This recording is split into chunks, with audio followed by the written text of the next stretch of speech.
This guy had the prettiest girlfriend in school, but she played him, she betrayed him, and now she's gonna pay. The truth nobody knows is that Lin Ziluo got his memories back from the future. He woke up in a panic and couldn't believe it. His body was young again, and he was back in his school dorm. He grabbed his phone and there she was, his girlfriend. That backstabbing traitor. This was perfect. He went back 10 years and now he's got a chance to get revenge. In the future, he became the god of war of the Dragon Continent and took down the Zombie King, but got betrayed and stabbed in the back. And the one who planned all of it? Her, his own girlfriend, who never actually cared about him. She betrayed him in every way possible. Yao was the most beautiful girl in school, and he had felt happy dating her, little knowing that she had been instructed by the young master of the Li family to get close to him even before the apocalypse. The Li family's goal was to use him to expand their territory and then find a way to destroy him. This family was one of the 3 great families of the Dragon Continent, and their influence could not be underestimated. By some chance, the protagonist managed to escape, but at the cost of being disfigured. He spent the next 10 years fleeing and evading the Li family's pursuers. With his strength, he could have taken revenge before he died,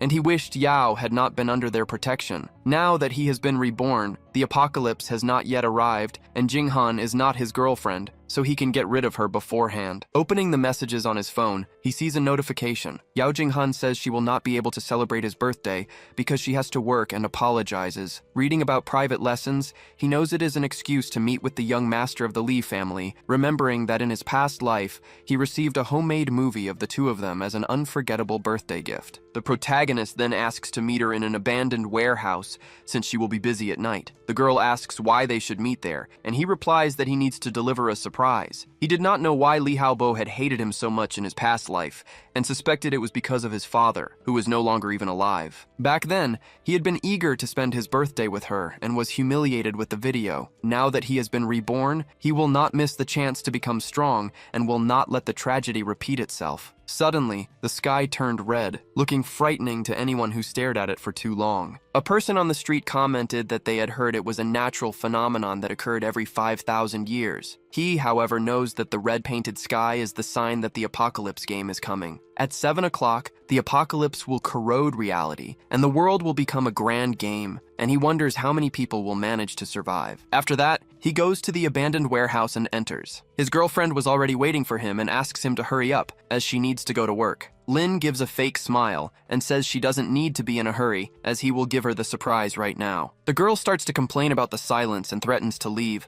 but suddenly Lin Ziluo chokes her. Desperate, Yao Jinghan screams that he's lost his mind. Ignoring her, the protagonist starts to list a series of dates and a specific location. As he says these seemingly meaningless things, Lin pulls a knife from his pocket. The girl, terrified, asks what he's doing and what he's talking about, begging him to stop choking her. Still, Lin continues to mention a date in March and a specific hotel. The girl then realizes that this date and hotel sound very familiar to her. He continues, mentioning the 13th of April and a location at the Huanye Bar, and she finally recognizes them as the records from the hotel where she met with Li Haobo. The girl asks him to explain, but her boyfriend just asks how she intends to explain that to him. Then, Lin Ziluo picks up her cell phone, which had fallen to the ground, and opens the message history with a man she calls Master. In the conversation, she says that the special gift is ready, and that Lin believed her lie. Placing a hand on her shoulder and asking her to relax, the protagonist opens a video on the cell phone. He begins to recite the lines from the recording even before the girl in the video says them, showing that he already knows the entire content. He continues repeating all the parts where she belittles him, and she wonders how he can know everything. Lin repeats the line where she says the young master of the Li family had targeted him,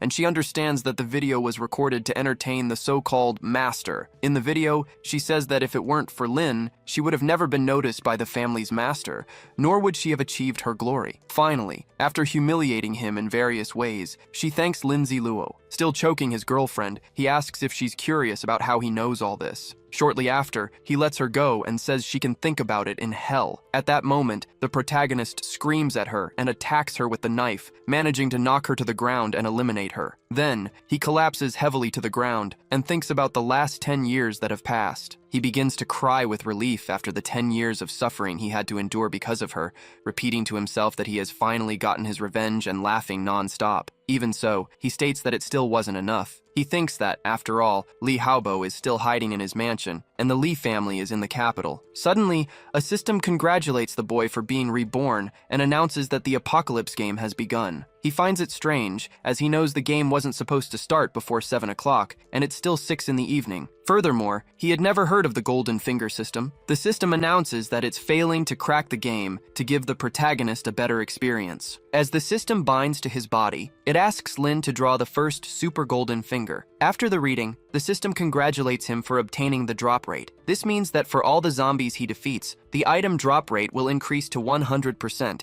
guaranteeing that an item will drop with every kill, which is extremely powerful. He knows that normally, the item drop rate in the Apocalypse game is only 1%. His personal experience tells him that even when piling up monsters like mountains, you can barely survive. Because of this, he wonders if this Golden Finger system is truly reliable. The system shows that by using the Super Golden Finger, the item drop rate increases from 1 to 100%, leaving our hero stunned by how powerful it is. He also discovers that for every 10 levels he gains, the Super Golden Finger will level up, and completing missions grants rewards. With this system, he believes he can finally destroy the Lee family. However, the Lee family is one of the 3 great families of the Dragon Continent, and their strength is immeasurable, as they not only have countless soldiers, but also possess secret techniques that enhance their physical abilities. The reason they targeted him in his past life is still unclear, but it seems to be related to his father, who passed away young. He thinks the only way to find out the truth is to infiltrate the family, and his plan is to defeat Lee, and then build his power gradually. Now that he has the Golden Finger, he can get stronger much faster, and defeating the entire family will not be impossible. So, he puts on his hood, determined to carry out his revenge against the Lee family, and leaves his ex-girlfriend's body behind. As he walks past the young people on the college campus under a red sky, he notices 2 lovers and knows that soon they will be pitted against each other in the apocalypse. Arriving at a hotel, he asks for a room for an hour, as well as water and bread to stock up on food, in case the Golden Finger isn't reliable. The hotel manager quotes the prices for each of Lindsay Luo's requests. With the money in hand, he asks him not to call for any technicians. Then, he lies down in his room and notices it's 5 minutes to 7 in the evening. He remembers that in his past life, technician number 3 became the regional zombie boss, and that he eliminated her after she transformed. This time, he wants to strike first to get the reward, level up quickly, and see if the system really works. Technician number 3 asks to enter the room, and our protagonist lets her in. The girl enters in inappropriate clothing, saying that Lindsay Luo is handsome, and complains that he hasn't taken off his clothes yet. She says they need to be quick because she has other clients, so our hero tells her to take a shower. Lin smells a faint scent of zombie on her, and knows that in the Apocalypse game, people who are about to turn show signs. Suddenly, he takes his knife from his backpack and walks towards the bathroom door. When he enters, the woman tells him to stop with the tricks and says she can't stand waiting around anymore. As soon as she turns off the shower, the protagonist's phone vibrates. At that very moment, black veins appear on the woman's body, indicating that the virus is manifesting. A thick red substance oozes from her body as more pronounced veins appear all over her skin. She screams and starts to groan in pain as Lindsay Luo enters the bathroom, armed with his knife. In a matter of moments, she has completely transformed into a monster and lunges at the survivor, who strikes her without wasting any time. He knocks her to the ground with ease, defeating her quickly and easily. Immediately after, the Apocalypse game system informs him that the game has begun and can no longer be stopped. The system also informs him that the game's zombies have sharp hearing but poor eyesight, and they only notice moving objects. The cruel apocalypse has arrived, and the unlucky ones have already turned into zombies, while 20% of the population was lucky enough to survive. The system asks him to enjoy the thrilling experience and warns that if he is eliminated, he will not get a second chance. To enhance the gaming experience, the system presents the rules, explaining that defeating zombies or transformed animals increases his level and grants new physical attributes. The system explains that the game experience is tied to his level and is also rewarded with item drops, which depend on the player's luck. The equipment ranges from the lowest level to mythological, but the system refuses to talk about the higher tiers, saying that Lindsay Luo doesn't need to know about things he will never reach. In addition, various opportunities have been hidden around the world, and he must make sure to look for them carefully. It was also revealed that modern weapons, vehicles, and human communication devices have completely lost their function. The survival rules are clear. If he is hit by zombies, he will be transformed, and the only way to avoid zombification is through the blood of monsters. When night comes, forms, the zombies' attributes increase and they evolve over time, so Lin must hide. The system informs him that once the protagonist survives the 7 days of newbie protection, it will tell him about the other types of zombies. For now, the tip is to defeat as many zombies as possible, as they are still weak. The system warns him not to blame it later for not having warned him, reminding him that the game has many possibilities. Wishing him a good game, the system asks him to enter his name. The protagonist writes Yazi, deciding that from that day on he would be called that, ready to begin his revenge against the family for whom he holds a great grudge. Immediately after, he receives 1 experience point for defeating a zombie and levels up to level 2, becoming the first player to do so. As a reward, he receives the most unique skill in the world, the first kill ability, and gets a server-wide announcement, something he never managed in his past life, even as the god of war. All over the world, the announcement informs that the player Yazi was the first to defeat a zombie and has obtained a unique skill. Elsewhere, a nerdy girl named Ji Yao is in shock that someone has already defeated a zombie so quickly. At the same time, Gugaoje, the second player to defeat a zombie, finds it interesting that someone was faster than him. Meanwhile, the protagonist looks at his attribute window, observing his strength, spirit, constitution, and agility. He notes that his spirit and agility are high, and believes this is due to his 10 years of experience in the apocalypse in his previous life. He knows that having a good reputation is useful, as it grants good rewards, discounts in shops, and access to special items. For the moment,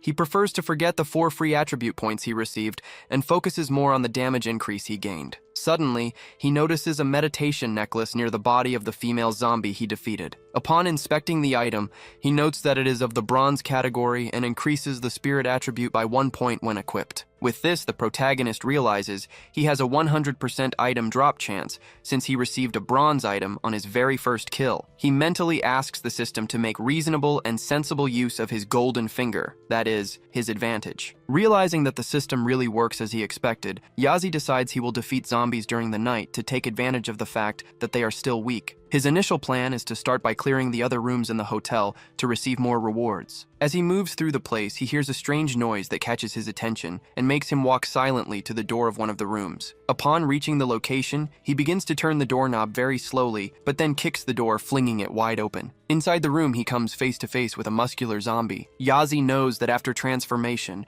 humans retain the traits they had in life, and that one seemed to have been a strong worker. He notices that the zombie's stats are lower than a normal zombie's, so he doesn't worry much. However, to his surprise, the zombie leaps and attacks him with all its might. He ducks and dodges with ease. Then, he attacks with his knife and seems to have defeated the creature. But surprising him again, the zombie manages to land a punch. Even so, the protagonist presses the knife harder and finally manages to finish off the monster. For the victory, he receives 1 experience point and a gold coin. Linzalo doesn't think his performance was that bad, but he wanted to have defeated the zombie with a single blow. Soon after, he approaches to pick up the item that had dropped on the floor. He receives a food card representing a very delicious sirloin steak. These cards function as supplies and are very precious because when the system shop opens, this item will cost 100 gold coins, making it excellent for the early game. He then opens his backpack and stores the steak card. Meanwhile, he searches through the defeated zombie's belongings and finds a photo of the man with his young daughter, along with a hammer, realizing the creature was once a repairman. Using the hammer he just found, he goes to the doors of other rooms and starts breaking the doorknobs. He even jokes around, pretending to be the police as he kicks the door in. To his surprise, the strategy works, and he barges into the room,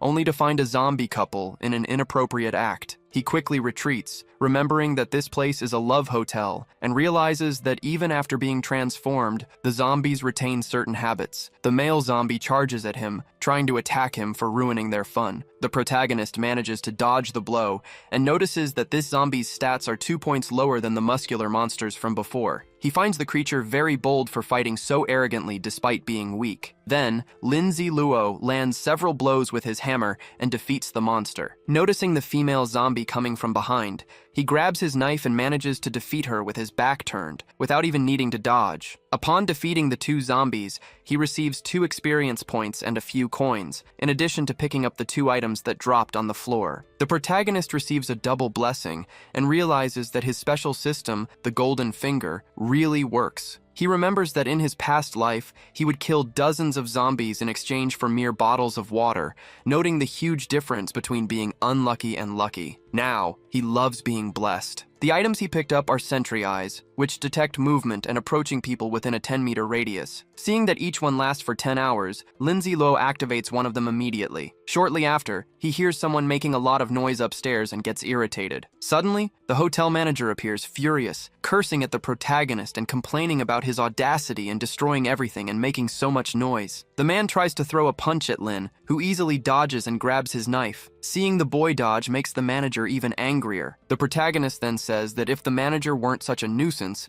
he would have let him get bitten and only eliminated him after an hour. However, he states that he doesn't want to waste his time on trash and would rather defeat a dozen zombies. Thus, coldly and brutally, Lindsay Luo eliminates the man without a second thought. He reflects that to survive in the apocalypse, the one with the strongest hand possesses all the power, and concludes that the hotel owner's fists just weren't tough enough. After that, the protagonist starts knocking on the next room's door, saying he's there to unclog the drain. He continues going from room to room, making up other excuses, like saying he's there to make the bed, or that room service has arrived. However, at one of the rooms, no one opens the door, which makes him think there's another monster inside. Without hesitating, he kicks the door hard and breaks in. The moment he enters with his knife in hand, he notices a large monster with blisters on its back. Despite its size, the creature moves very quickly, forcing the protagonist to dodge immediately. Taking advantage of the dodge, Lindsay Luo places his hands on the floor and kicks the monster. While the creature is stunned, he takes the chance to strike it with his knife,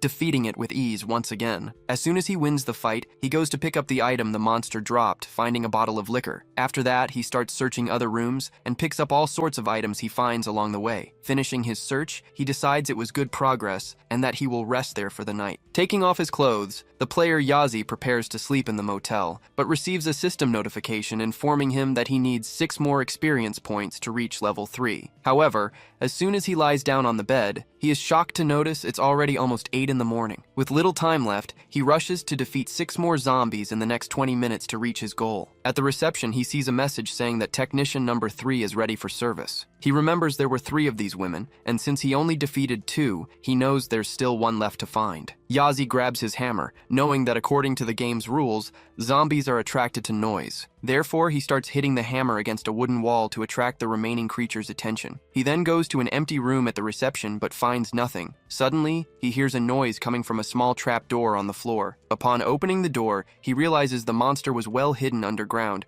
and soon sees 2 zombies coming up the stairs, which disgusts him. To defeat them easily, Yazi simply knocks the monsters off the stairs. Right after, he jumps down, landing on top of the undead creatures. When he lands on the female zombie, the male zombie tries to attack him from behind. However, the protagonist has good reflexes and manages to land a blow with his knife before being hit. He defeats both monsters easily and receives 2 experience points, now needing 4 more to reach level 3. He notices his dagger is too dull to be used anymore and hopes to get a better weapon in the next item drop. To his surprise, he notices a brightly shining item that dropped from the 2 monsters. At that moment, he receives a very strong sword and thinks his mouth must be blessed for having wished for a better weapon. He also receives soft bread, which he decides to add to his meat meal later. The sword is bronze tier, 70 centimeters long, good for breaking enemy defenses, and it also increases his strength. The protagonist remembers that these starting weapons can usually only be bought later, so getting one at this stage is a huge advantage. He stores everything in his inventory, along with the other items he has already acquired. After organizing his belongings,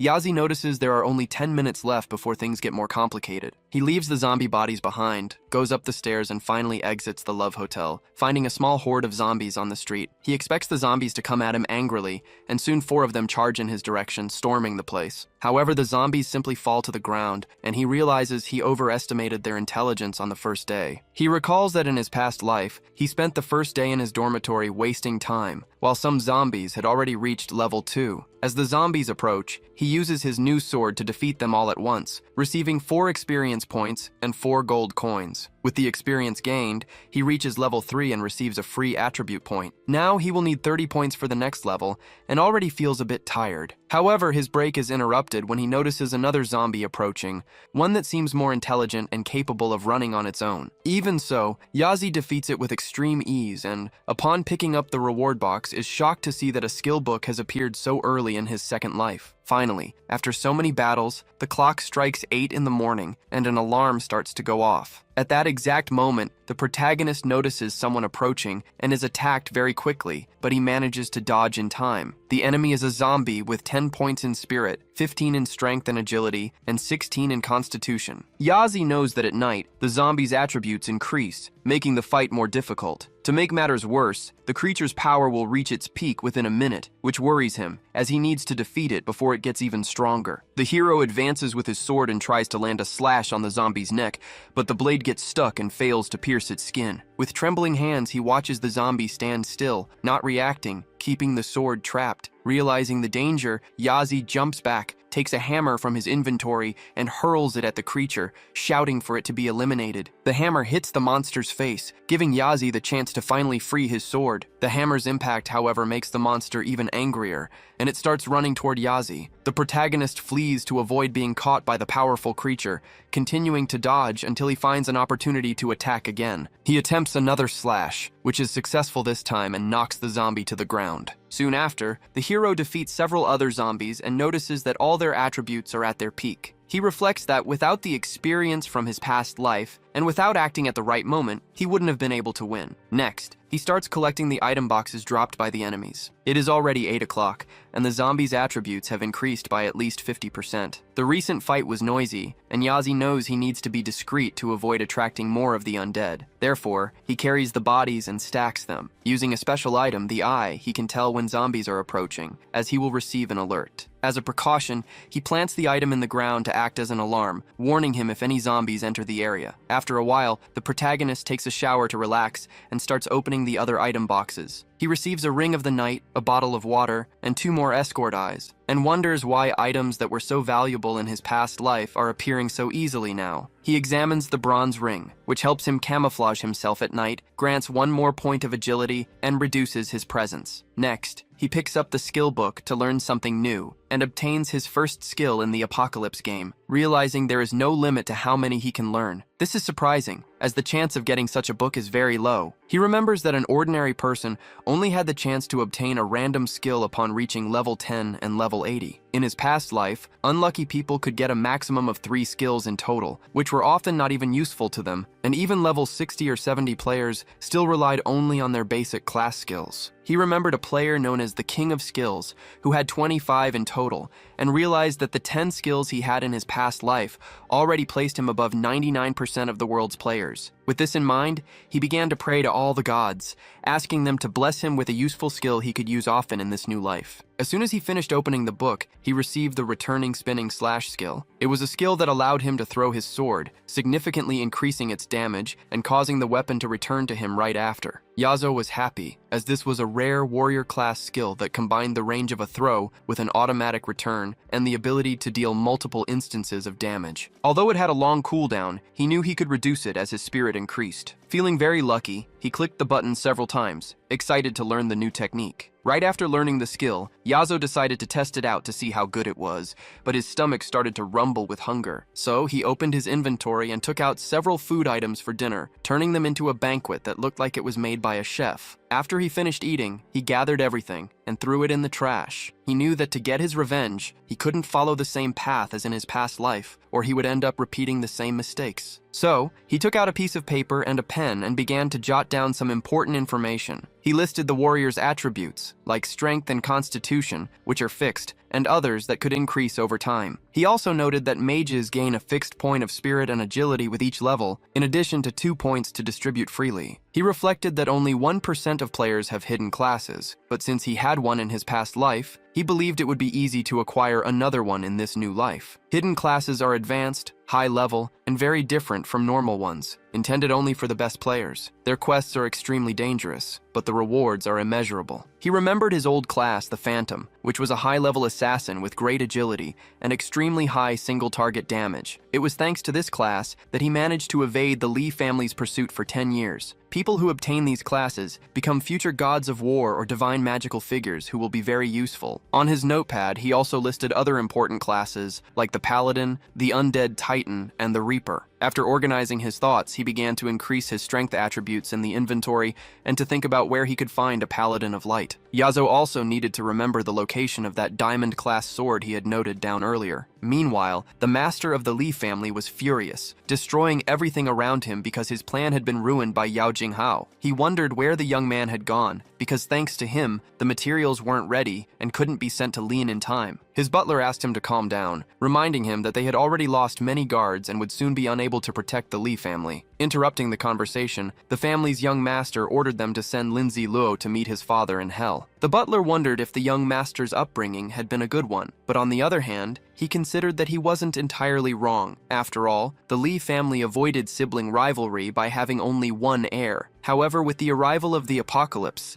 the young master's personality could make him suffer. At that moment, Haobo mentioned the group of mercenary hunters his father said was coming to meet him. Imagining they had already arrived in Shanghai, he ordered them to be sent to find Yao Jinghao and Linzi Luo, demanding they bring Yao back dead or alive and make Linzi Luo go completely insane. The butler explains that they are a sworn death squad, raised for the young master since his childhood, and that they will carry out all his wishes. Hearing this, the uncle's young master begins to laugh, imagining the havoc he will bring to their lives. Far away, the protagonist starts sneezing a lot and wonders who could be cursing him like that. Soon after, he grabs his backpack and jumps out the window. Upon reaching the street, he comes across several zombies wandering around. Without hesitation, he draws the sword from the sheath on his back and throws it at the creatures. The system congratulates him for defeating a zombie, granting him one more experience point and a gold coin. He keeps receiving several similar messages as he defeats a dozen zombies until he finally reaches level 4. With this, he gains another attribute point and discovers that he now needs 40 points for the next level. He realizes that because of his throwable returning sword ability, it's very easy to defeat the zombies. After defeating another creature, he concludes that the spinning sword is indeed very useful. The only downside is that his spirit is still too weak, which makes the skill's cooldown time very long. Then, he finds clean clothes, a meal, and a very precise watch, deciding that's enough for today. The system congratulates him for finding a brand new attribute item, and he also picks up a special item, an enhancement scroll, happy to have found something so useful. This item grants an increase in the protagonist's attributes, with the first enchantment being a guaranteed success, but the chances decrease as the level increases. He then performs the successful enchantment and obtains the Tang Heng Dao. The sword, which was from the Tang dynasty, after being enchanted, has its durability increased and its vulnerability decreased. Additionally, its strength attributes increase by 2,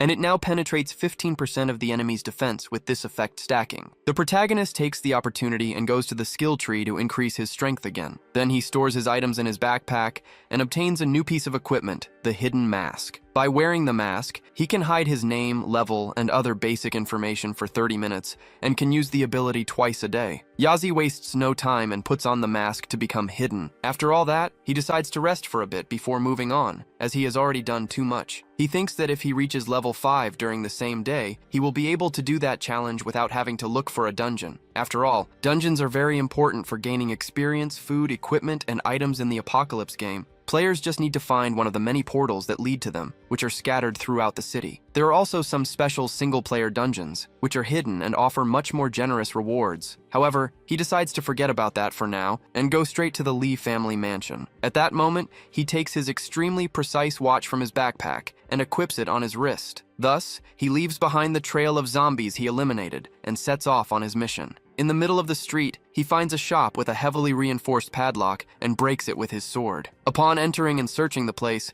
he finds a trail of ketchup coming from a door. The moment he opens the door, he is startled to see a zombie attacking him at high speed. However, with his sharp reflexes, the protagonist manages to strike and sever the monster's hand. With extreme ease, he injures the hidden zombie badly, but soon notices the hands of other zombies breaking through the adjacent wall. Without hesitation, he throws his body forward and destroys the entire wall. Quickly, the protagonist manages to strike with his sword and eliminate the zombie, allowing him to explore the rest of the house in peace. He finds a picture frame of a happy family, likely victims of the apocalypse. Although he feels a pang of sadness, he remembers that most of the population has turned into zombies and he can't let himself be shaken by everyone. Soon after, noticing the large amount of available food, he decides to grab whatever he can find to eat. He then sets up a true feast in that family's house and begins to eat. Satisfied, he throws himself onto the sofa to check his phone and look at the map. He sees his current location and calculates that if he heads east during the afternoon, he will be able to reach his destination. He plans to defeat zombies along the way, promising himself that he will reach level 5 on that road. Without wasting any more time, he gets up and prepares to leave. He was so focused on filling his stomach that he had completely forgotten about the 3 children who lived there. Outside, the 3 youngsters, who were from the family of the zombie he had defeated, were trying to get into the house. One of them commented that there must be someone inside as he smelled food and deduced that the man possessed cards capable of conjuring food. The girl with glasses thought it was a terrible idea to try to rob him, but the blonde boy saw no problem and planned to threaten him to get the cards as soon as he came out. What they didn't know was that the protagonist had already left through the back door and was hiding in a bush behind them, thinking he would have to eliminate those 3 little rats. Meanwhile, the girl, still sad that her father had turned into a zombie and that she had fled home with her brother without taking anything, finally agrees to the plan, as she hadn't eaten since that day and needed to survive. The exact moment she decides to rob him, something that looks like ketchup splatters on her glasses, and the blonde boy takes a fatal blow from behind. The girl is completely terrified to see him fall to the ground, already dead. The protagonist reveals his position, explaining that he had planned to save his spirit power, but couldn't risk their screams attracting more zombies. Therefore, he throws his returning sword, which eliminates the girl and the other brother in a single move, before coming back to his hand. With cold blood and no remorse, he defeats the 3 of them. He justifies the act to himself, thinking that someone who abandons their own sister is just a waste of resources. He believes they should thank him for a quick, torture-free death, as he saved them from the suffering of the apocalypse. He even thinks that he did a good deed, and that the government should give him a Good Citizen award. Then, he leaves, leaving behind another trail of tragedy for a family that was just trying to survive. Arriving on the streets, he finds a crowd of zombies trying to scale a building. Inside the building, a woman watches the zombies climbing the walls, impressed, while another person tries to block the doors. Looking down, they see a man with a mask and a sword annihilating all the monsters, but they notice that his name and level are hidden. The woman suggests calling the masked man to save them, but her companion thinks it's a bad idea, arguing that it would reveal their position and attract more zombies. He also points out that because the man is hiding his information, he is probably not willing to help anyone. Ignoring the warning, the woman changes her appearance to that of a beautiful young woman with purple hair and calls out to him, trying to seduce him into saving her. Upon hearing the call, the protagonist turns around and takes out a tube of toothpaste from his inventory. The girl, irritated, says that even though he has eyes, he doesn't realize she's a famous internet personality with many followers. She boasts that people send her sports cars every day, and yet he is ignoring her. In a fit of rage, she grabs a flower pot and throws it at Yazi, who simply turns his body slightly to the side and dodges the object. Unfazed, she continues to ask to be saved, insisting that there are many zombies nearby and that she is very scared. She even suggests that if he saves her, she can help him with something indecent, believing he is just playing hard to get. In response, Yazi takes a piece of raw meat infected with the zombie virus, an item that makes the monsters relentlessly pursue the bait, and throws it into the woman's apartment. She becomes furious, screaming that she doesn't want food, but for him to take her to a safe place. However, right behind her, a door opens and a dozen zombies invade the place. The monsters start destroying everything and quickly eliminate the girl to get the piece of meat he threw. After her death, Yazi reflects that this is the first lesson of the apocalypse. Trust no one. The most important lesson is to know yourself and not carelessly ask strangers for help. After this event, several zombies start chasing our protagonist down the street. He finally arrives at the Modu Center Stadium, knowing that this is the right place. There are still 2 hours until nightfall, which gives him plenty of time. He believes there must be a silver scale item there because, according to the rules of the Apocalypse game, famous city buildings can host special situations like dungeons. In these areas, wild chests can appear that anyone can open, but they are always protected by a boss. The item only appears after the Guardian is defeated, and a silver chest guarantees an item of the same scale. As soon as he enters the stadium, the system notifies him of a mission called 1 against 100. The objective is for the player to prove their strength by defeating 100 zombies of any level, with the reward being a random piece of bronze equipment from the Golden Finger system. Seeing that most of the zombies are probably level 2, he wonders whether or not to accept. The stadium is very large, and his original plan was just to hide among the zombies, grab the chest, and leave. Now, with the appearance of this mission, he fears there might be penalties if he refuses or fails. The system then asks him to be sure of his decision, explaining that the golden finger exists to provide a better gaming experience. To his relief, the system informs him that there are no penalties for refusing or failing the mission. In fact, he would even receive a consolation prize of 100 gold coins. Yazi is happy to realize he has nothing to lose, whether he wins or fails. Based on his memory, he knows the silver chest should be in the third-floor storage room. With a plan in mind, he decides to go through the side door and fight his way to the emergency stairs on the first floor. From there, he will fight his way to the infirmary on the second floor, planning to arrive around 8 o'clock as night begins to fall. He intends to sleep in the infirmary beds for the rest of the night to continue the fight the next day, hoping to reach the third floor by noon. After opening the chest, he will jump from the building's edge to ensure a quick escape. Following his plan, he breaks the lock to enter the basketball court. Inside, he sees a zombified athlete and remarks that it's a good start. He charges at the zombie, cutting it down easily with his sword. Next, he takes out his hammer, marked with a rabbit sign, and smashes the monster's face with all his might. The zombie drops its basketball and is defeated. Yazi then thinks that the athlete probably didn't expect to turn into a zombie in the middle of a game. Seeing the defeated zombie on the ground, Yazi notices it dropped an item that catches his eye. Upon picking it up, he receives a key and a flash grenade. The bronze-grade grenade is a unique item that emits a powerful light, blinding anyone who looks at it. Yazi finds this very useful, as he plans to go to his family's mansion the following night. After putting the grenade in his backpack, he examines the Modem Stadium master key, thinking that with it, he can avoid the noise of breaking down doors, which would attract more zombies. Arriving at the next door, he uses the master key and manages to open it without making a sound. Inside, however, he comes face to face with several zombified table tennis athletes. Yazi crouches down to count them and realizes there are 17 in total. He notes that these zombies have attributes similar to his own, and that a normal person would have a very hard time facing them. However, with his approach, he believes it will be easy to fight all 17 of them. The hall door is closed, but he knows that if he makes too much noise, the zombies outside will get in. Therefore, his plan is to defeat 2 zombies first to reach level 5, and then use a strategy to deal with the remaining 15. He approaches one of the zombies from behind and eliminates it instantly with a strike from his sword. However, the other monsters notice their companion fall and turn around in a rage, charging at Yazi. Already prepared, he manages to defeat 2 zombies at once with a single slash. Next, he takes a few steps back and jumps, using the momentum from his descent to land another blow with his sword,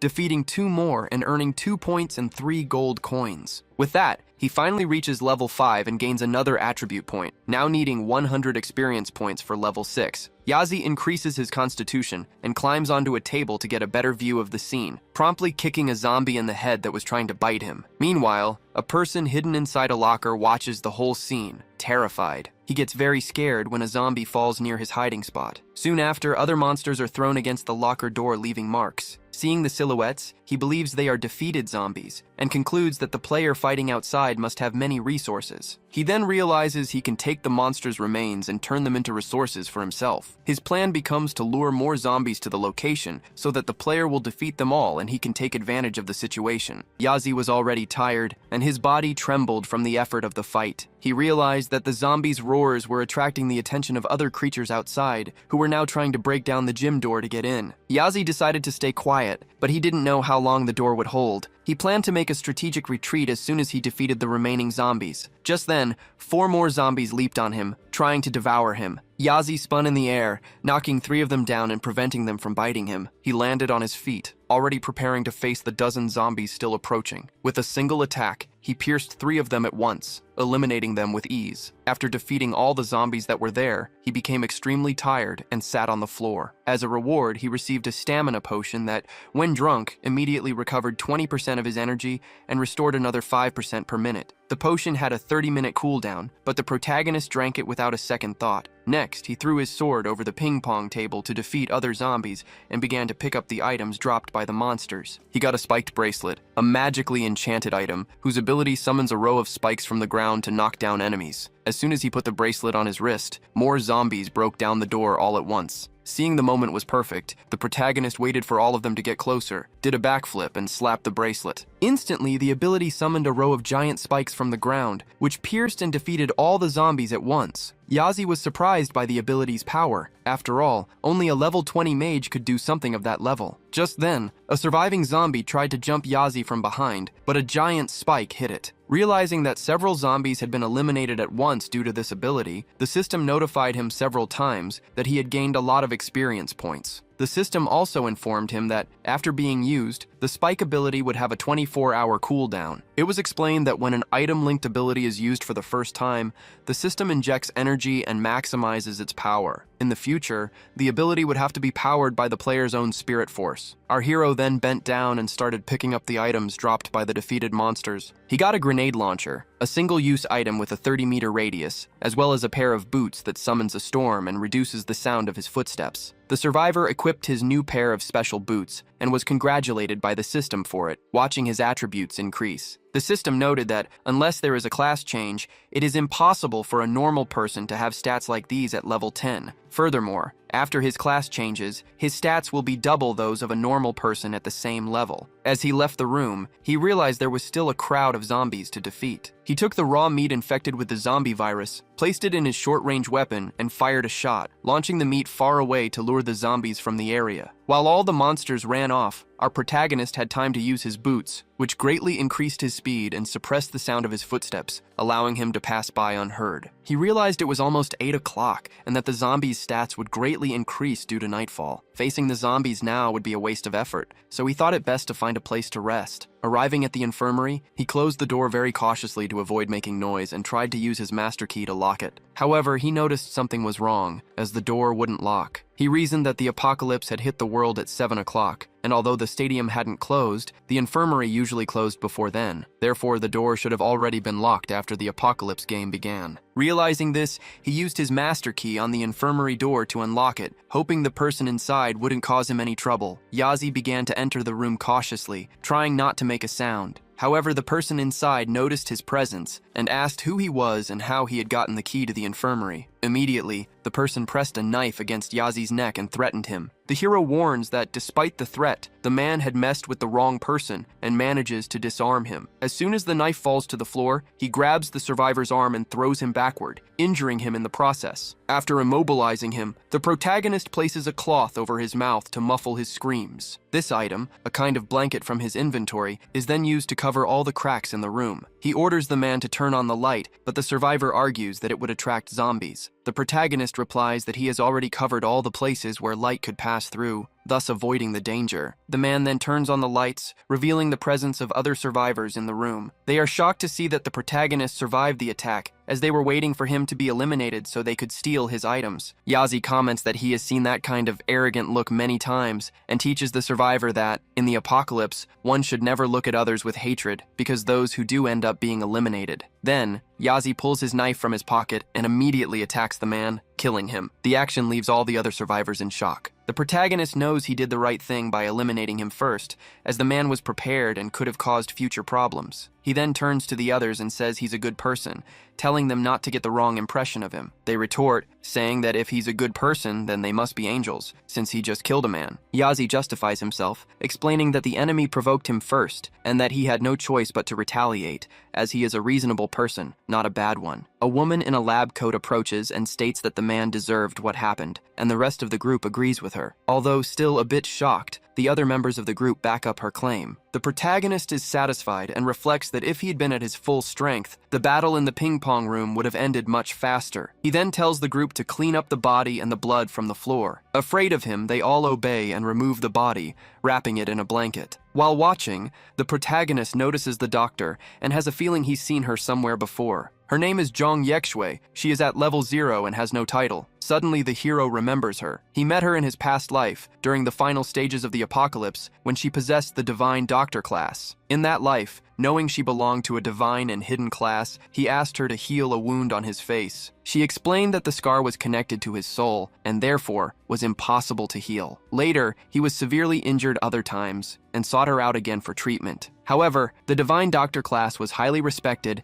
and safe in the final stages of the apocalypse. Despite this, they were seen only as a tool, without enough strength to defend themselves, and could be eliminated at any time by others. He remembers that time and how everyone was devastated, noticing how different she is now. He thinks about how strange fate is, as he has already found someone familiar on the second day of the apocalypse. And in this life, she is a nurse, a doctor, and also a mechanic. Suddenly, the group of survivors is startled when the door begins to crack. Everyone starts to tremble with fear, while the protagonist looks at his watch and sees that it's 8:30. He quickly pulls some cards from his inventory and begins to eat voraciously and very quickly. The civilians look at Yazi with envy, their stomachs rumbling with hunger. Seeing the situation, the doctor asks where he got the food and if there's any chance they could get some. At that moment, Yazi smiles, realizing they've fallen into his trap, and says that to get food, they first need to do him a favor. While the girl wonders what he could want, Yazi explains that there's a list of medicines he needs and that she, being a nurse, must find and get them all for him. The nurse asks if that's all he needs, and our hero confirms, which she finds strange. Taking the list, she prepares to start the search.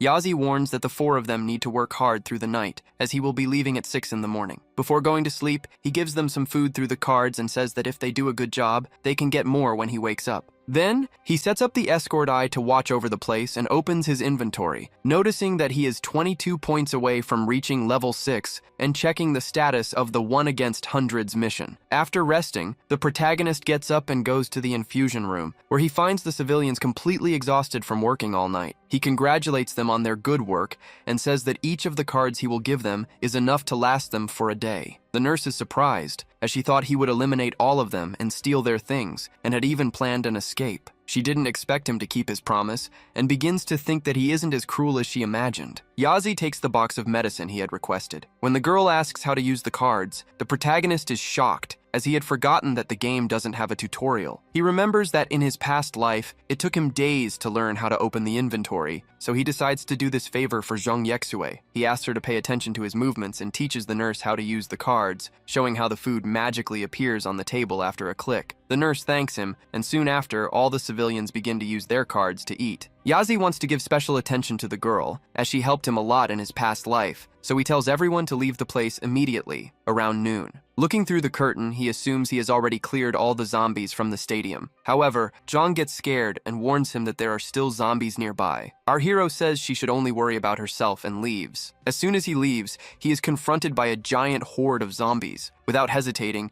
he draws his sword and runs towards them, taking down the first one and getting a fishing rod as a reward. He is careful and catches the zombie's body before it hits the ground, avoiding any noise that might alert the others. After that, Yazi continues to wipe out the horde of monsters using precise and swift strikes with his sword. He finally reaches the other side of the stadium, where he opens a door and is surprised to see zombies without pants. He soon realizes that he has actually entered a bathroom, which explains the situation. One of the zombies, upon seeing the protagonist invading its privacy, jumps at him in a rage, trying to bite him. However, the monster ends up falling because of its lowered pants, which makes Yazi not take the fight seriously. Instead of fighting normally, he does an acrobatic move, and the defeated zombie falls to the ground, allowing our hero to just plunge his sword into it to finish the job. Yazi then reflects that the survival rate of the people in the stadium must be low. Most of the people who came here were in good physical shape before turning into zombies, and their stats grew even more after the transformation. He notices that there are also zombies in the women's bathroom, and concludes that there must be no one left alive in the place. Even in the midst of the apocalypse, he feels embarrassed and hesitates to enter the women's bathroom. Finally, he closes his eyes, opens the door, and realizes the place is completely empty. However, he hears the sound of 1 or 2 zombies coming from one of the stalls. As soon as he opens the stall door, he comes across 2 zombies in the middle of an inappropriate act. The moment the zombies notice the living human,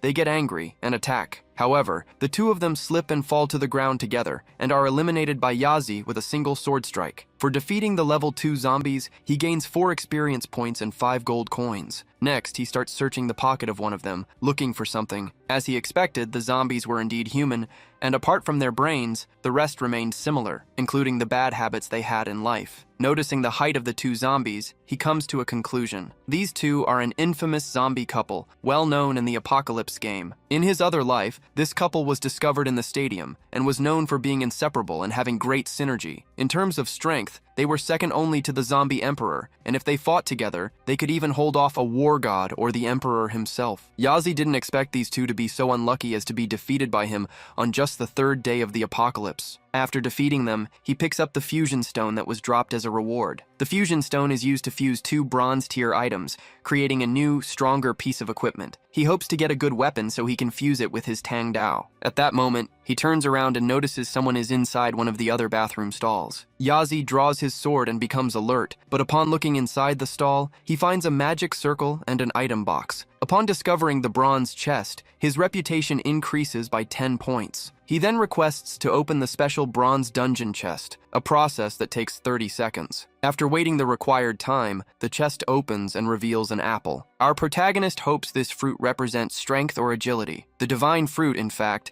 permanently increases constitution by 2 points after being consumed.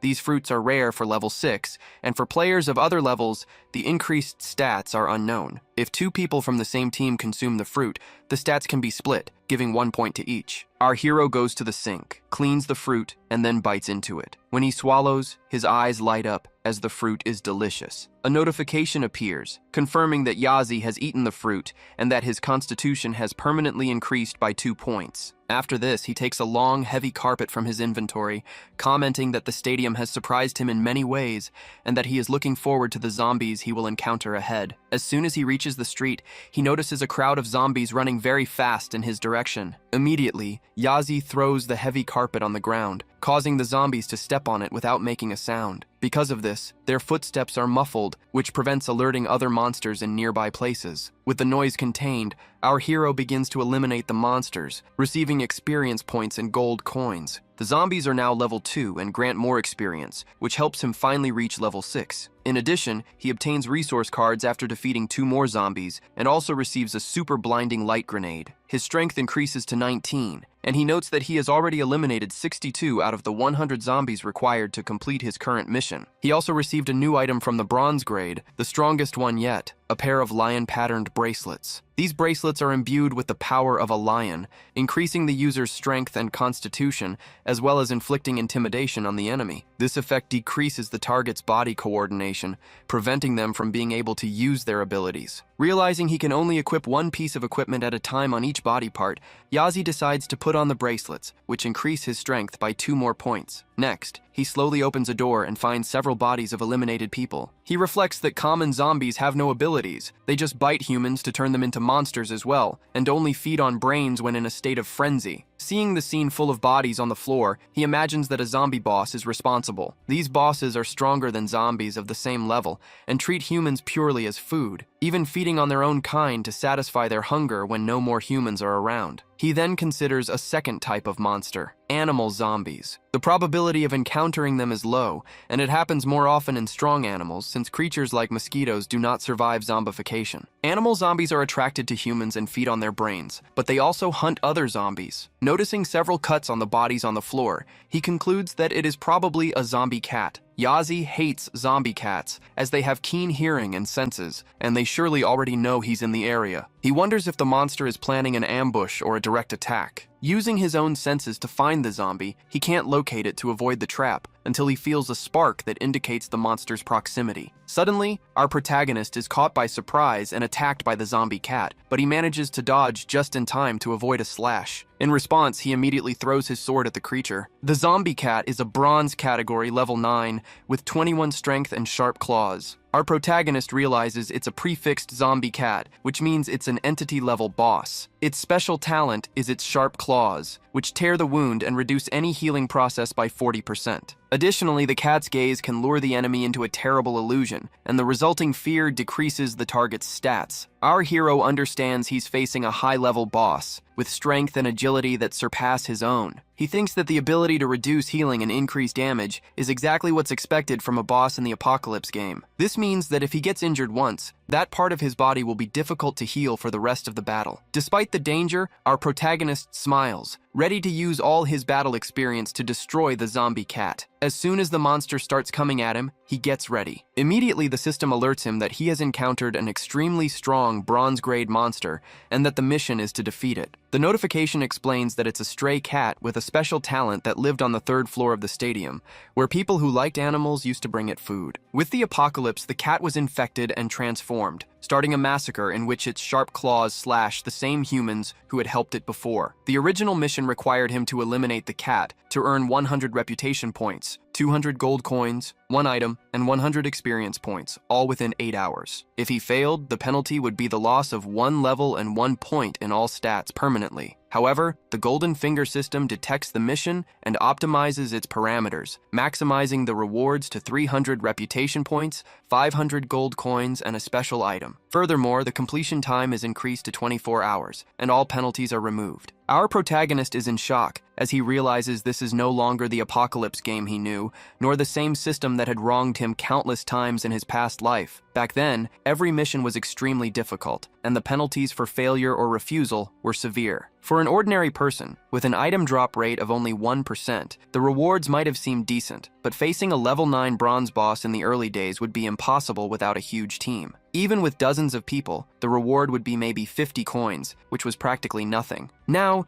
he's going to earn 500 gold coins, plus a lot of experience and reputation, turning what was once a trap into an excellent deal. Therefore, without a second thought, the player Yazi accepts the mission. The system then confirms that the player has accepted the mission of the traitorous zombie cat and must complete it within 24 hours. Meanwhile, the creature began to lick itself, acting just like a normal cat. Based on his experience, Yazi knows that if he loses his cool when facing a taunting boss, the fight becomes harder, so he intends to force the creature to make the first move. To annoy the cat, he kneels down, takes out his phone, and starts reading a manhwa, laughing out loud. The tactic works and the cat becomes extremely stressed, its fur standing on end. He then lunges at the protagonist with an extremely agile leap, even managing to say he will eliminate the human. The monster gets very close to slashing him with its sharp claws, but Yazi dodges at the last second and takes the opportunity to grab the sword from his back. Annoyed, the cat leaps again and tries another attack, but our protagonist dodges to the side once more and runs behind the enemy, sword in hand. As soon as Yazi tries to strike, the cat dodges and surprises him, saying he can predict his movements. However, in that same instant,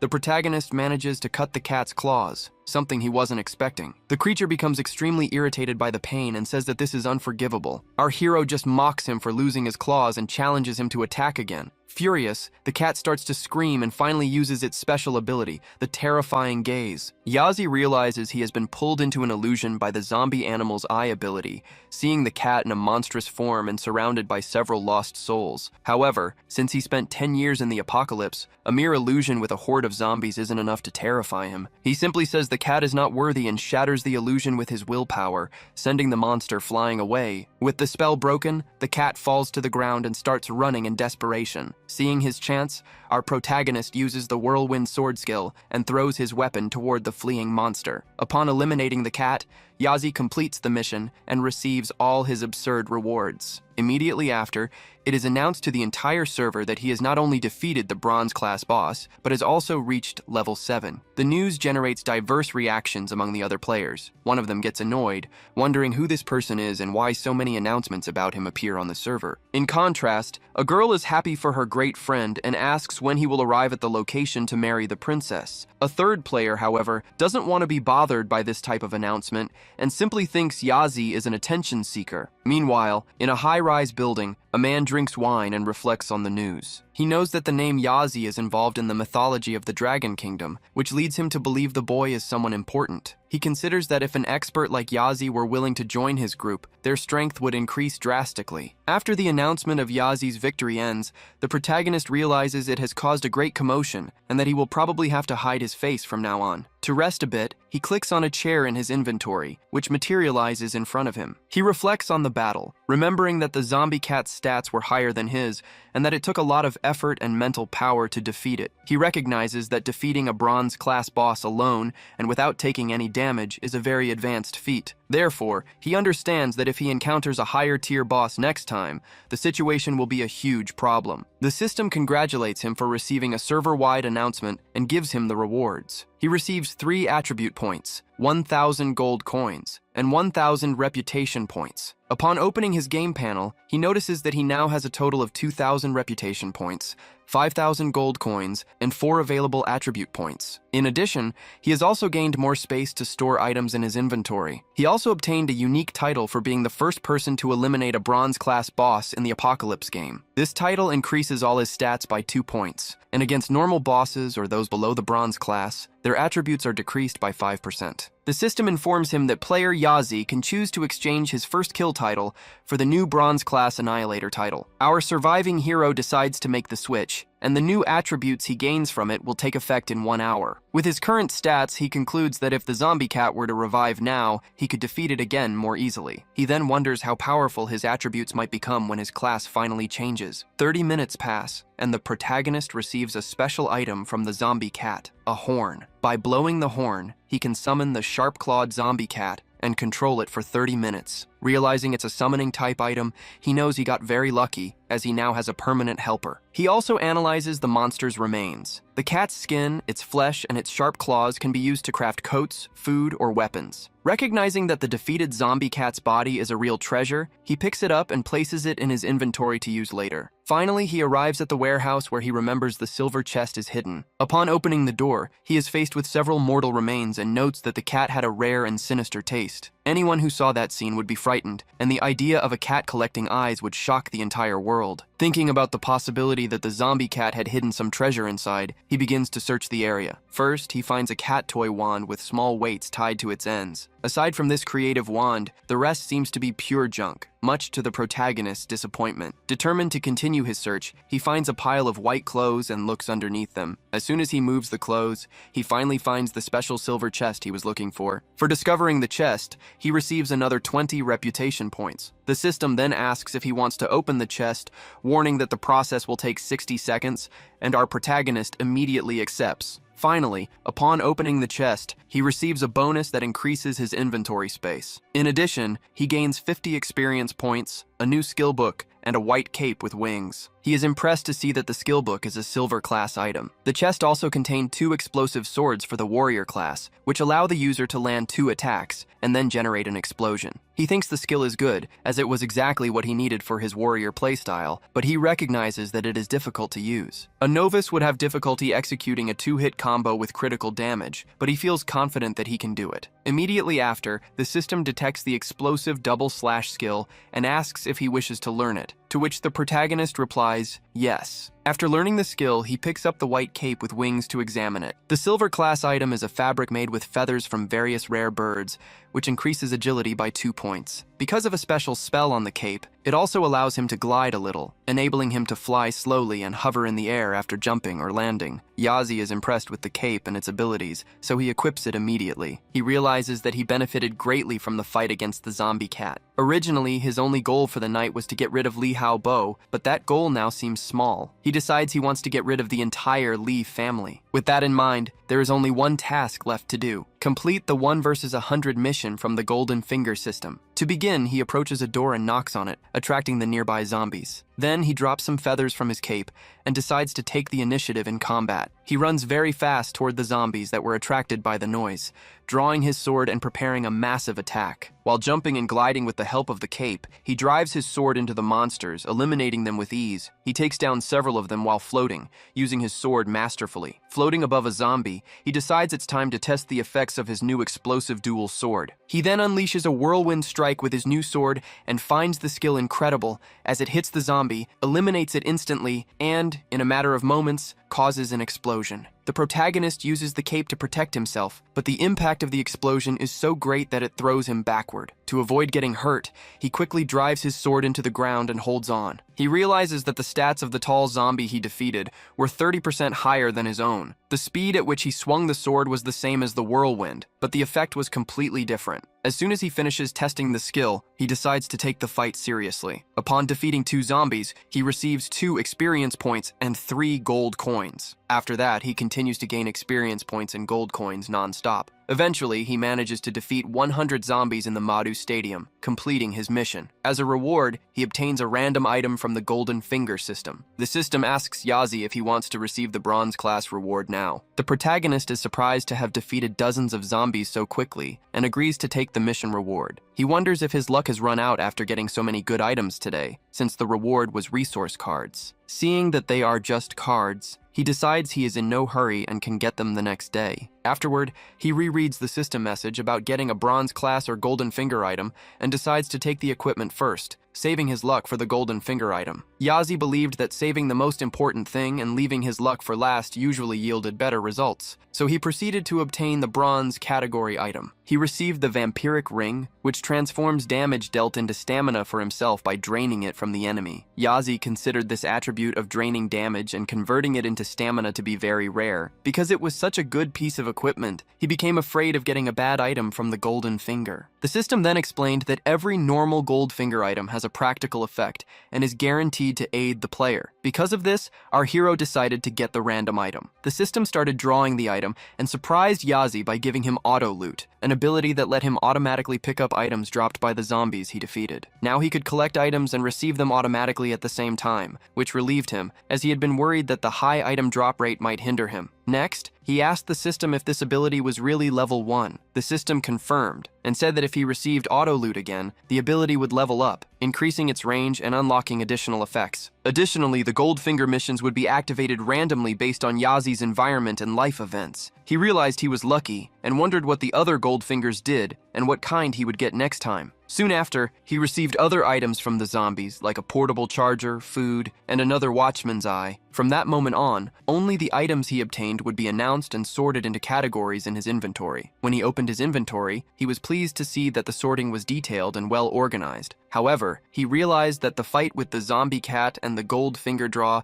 had made him lose a lot of time. Looking at the time, he was shocked to see how much of it had flown by. With no time to eat, he decided to run to the Lee family mansion first and jumped out the window. Meanwhile, at the Lee family mansion, a man in a suit was having a great time until the clock struck a specific hour and caught his attention. The young master, Lee Hao-bo, became annoyed for some reason and slapped the woman beside him, wondering why his men hadn't returned, as they had been taking all morning to find 2 people. His butler explained that the group of mercenaries was at the zombie-filled college, which was causing the delay. Annoyed, Lee Hao-bo complained that he had defeated a zombie but hadn't gained any experience from it. He thought that leveling up would compensate for his weak constitution, but even with personal guards to beat down the zombies so he could deliver the final blow, he gained very little experience. At that moment, a mysterious person arrived at the mansion. It was the young master's Uncle Rong who had returned. Lee Hao-bo immediately asked if he had found the girl and the damned orphan. His uncle replied that they had found the girl, but the man was missing. Lee ordered her to be brought into the room, but his uncle revealed that she was dead and inside the suitcase he was carrying. The young master was shocked to hear this. Rong explained that by following the clues he had given them, they found a friend of Yao's and then found the girl herself in the school's storage room. At that moment, Uncle Rong opened the suitcase to show Jighan's body to young Master Lee. He explained that, besides being dead, she had been found inside a barrel, and that men's clothes with ketchup stains were at the scene. Rong said she had been tortured before being killed and had injuries in vital areas. He concluded that the criminal must be familiar with the kingdom's acupuncture, as the cuts were precise and tore through the muscle tissue, a torture method that not even a cold-blooded killer would use. Rong wondered what made him think the person behind this was an enemy of Yao and a threat to Lee Hao-bo. Indignant, the young master concluded that the scoundrel who did that to the university student could only be Lindsay Luo. Immediately after, he himself found that impossible, as the boy was an orphan who wouldn't have the strength for such an act. Besides, he hadn't sent the surprise video and would have no way of knowing that Yao was cheating on him. Upon learning that the young man was Lin Jian's son, Uncle Rong considered that it could be him, perhaps with the help of an accomplice. To face such a powerful assassin, they would need more security than they had. Lee Hao-bo questioned if his uncle wasn't enough. After all, he was one of the 10 masters of the kingdom and also had the group of mercenaries. He then asked for more guards to be brought in, and his uncle agreed, telling the young master to sleep soundly. Rong stated that he didn't mind sacrificing himself to protect the family. Meanwhile, Yazi had defeated several level 3 zombies and earned many rewards, reaching level 8. He hadn't expected to achieve this before the 4th day, and was half a day ahead of schedule, which was great, because if he kept leveling up at this pace, he wouldn't be in danger. In front of the Li family mansion, he finally arrived to defeat Li Haobo and settle the score. Surrounding the location were dozens of soldiers armed to the teeth, but even while on patrol, they didn't notice the protagonist on top of a tree. He climbed down without a sound and pressed a camouflaged button on the ground. His memory served him well, and he managed to find the secret mechanism, which immediately began to open a passage. That was an escape route for Li Haobo, and Yazi's plan was to catch him precisely when he was feeling hopeful. He recognized the Li family's military tactic, which consisted of surrounding the location, but always leaving an escape route. Seeing that Li Haobo had an army by his side this time, Yazi wondered if he would be able to win. He then noticed that the army was the group of mercenaries, his enemies from a past life. Because of this, the protagonist understood how those men operated, although he hadn't carefully observed their formation in his previous life. Following that path, the infiltration seemed smooth, and he was already finding some gaps in the security. Suddenly, Yazi was startled to see the arrival of Rongjan. He was one of the gods of war and the leader of the mercenaries before the apocalypse, a very strong man. Yazi remembered that after the game began, Rongjan started hunting him on Li Haobo's orders. After his subordinates failed several times, Rong acted on his own, forcing the protagonist into desperate situations and becoming his greatest enemy in the other life. However, Yazi had also greatly humiliated him, pretending to throw himself off a mountain to trick him and escaping from him multiple times. This caused Rong to lose his title as a great hunter and become a great humiliation himself. This was a true meeting of enemies who felt immense anger toward each other. Rong almost saw him, but Yazi acted quickly and hid behind a pillar. In this confrontation, he was certain he could kill Rongjan and eliminate a vital weapon of the Li family, which would greatly increase his chances of finishing them all off. The protagonist then put on his mask to hide. The moment Rong and the mercenaries looked in the direction of the pillar where he was, Yazi was already camouflaged. At that instant, a mercenary announced that Haobo wanted to see his uncle. Realizing he couldn't miss this opportunity, Yazi left the area as quickly as possible. Rong sensed a presence behind the pillar and began to wonder if he was being overly vigilant. Even so, he ordered the mansion's security to be strengthened, as he didn't want to allow anyone to leave there alive. The hours passed, and when it struck midnight at the Li family mansion,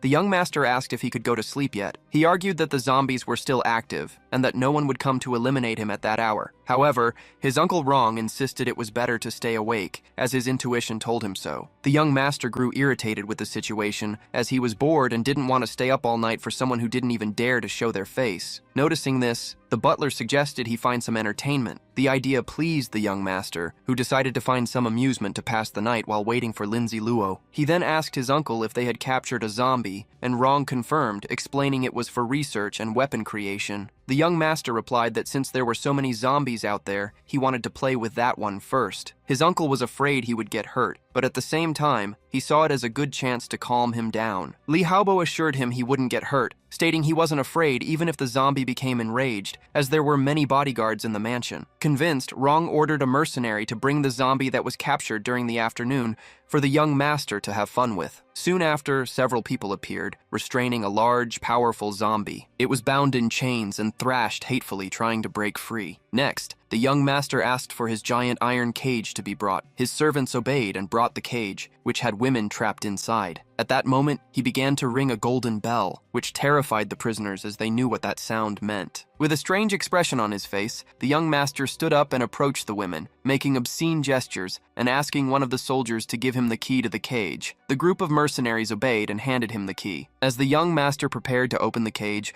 other men pulled the zombie closer and removed the iron mask covering its mouth. He told everyone to calm down and wait for the person who would unchain the zombie's feet and put it in the cage. That's when a person intervened, saying that this was too cruel and asking why he didn't just let the women go. Seeing the master's furious reaction, one of the staff quickly apologized, explaining that he was a new recruit and didn't know what he was saying. Li Haobo turned to the recruit and asked why he was telling him what to do. The other staff member begged the master to forgive him and spare the new boy's life. Ignoring the plea, the young master remarked that it had been a long time since anyone had dared to challenge his authority. He then asked if the recruit, named Wang Dahu, knew how to fight and ordered his soldiers to restrain him. The men obeyed and immediately started throwing punches at the newcomer. To everyone's surprise, the recruit managed to block the punches of the two men without taking a single blow to the face. The display of strength made Uncle Rong find him interesting. The The mercenary whose punch was blocked was in shock, unable to believe he had lost to a recruit in a contest of strength. Feeling humiliated, he shouted that the newcomer would pay with his life and called 2 other mercenaries to help him take him down. The other mercenaries commented that the man, nicknamed Gorilla, was wasting his time with women, which was why he had been bested by an untrained guard. Then, they grabbed the recruit and pulled his arms behind his back, immobilizing him. With the newcomer defenseless, Gorilla charged forward and landed an extremely powerful punch on his face. He repeated the blow several times, while other people begged him not to kill the young man. The request was made by the young master himself, and his men intended to obey. He said that since Wang wanted to protect the women, he would let him watch as they were eliminated. So, the men placed Wang in front of the iron cage, just as they were releasing the giant zombie's restraints. Soon after, 3 mercenaries pushed the creature into the cage using clubs. The women were terrified when the zombie entered without chains. Drooling with hatred and without wasting any time,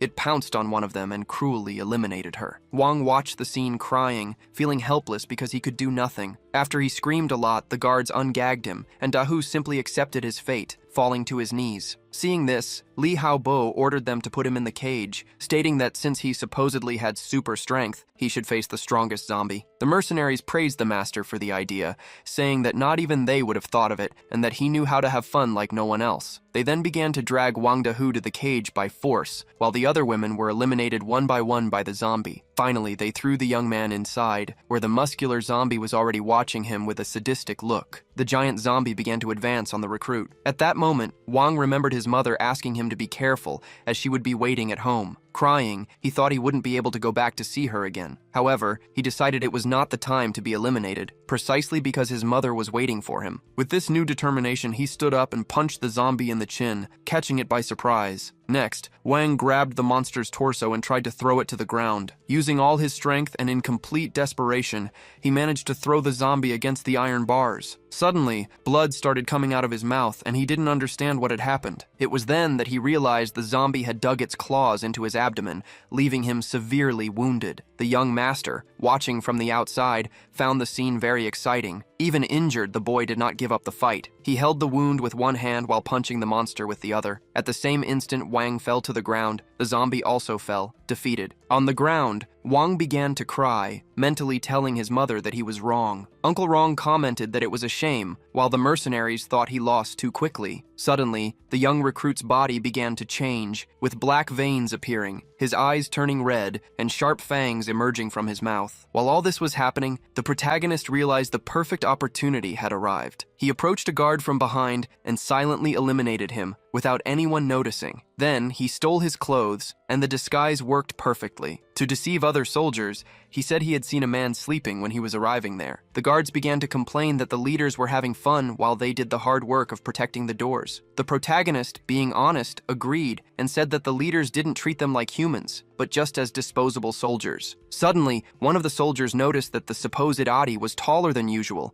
and began to suspect it wasn't him. Elsewhere, Li Haobo commented that a fool who tells secrets does not deserve to live in this world. As suspicion grew, the hero continued to get rid of the guards one by one. One of them, however, managed to fire a projectile into the air to alert the Li family. Quickly, the protagonist threw his knife at the projectile and stopped it from alerting the others. He then thought about how he had searched extensively for the Li family's ammunition in his past life, and that this time he had found it in a not-so-gentle way. With the Li family mansion detected and the external security eliminated, Lin's revenge finally begins. The system then activates a special grudge mission, informing him that he needs to become a Reaper and eliminate all 269 members of the family. Besides his desire for revenge, the good reward offered by the mission is another reason for the protagonist to accept the challenge and begin the hunt. The system also allows him to check the attributes of the Vengeance Barrier, a special item that will be used. The barrier reveals the location of anyone who tries to leave the area and prevents them from feeling anything while trapped. This item was used in the war between the Dragon Continent and Japan,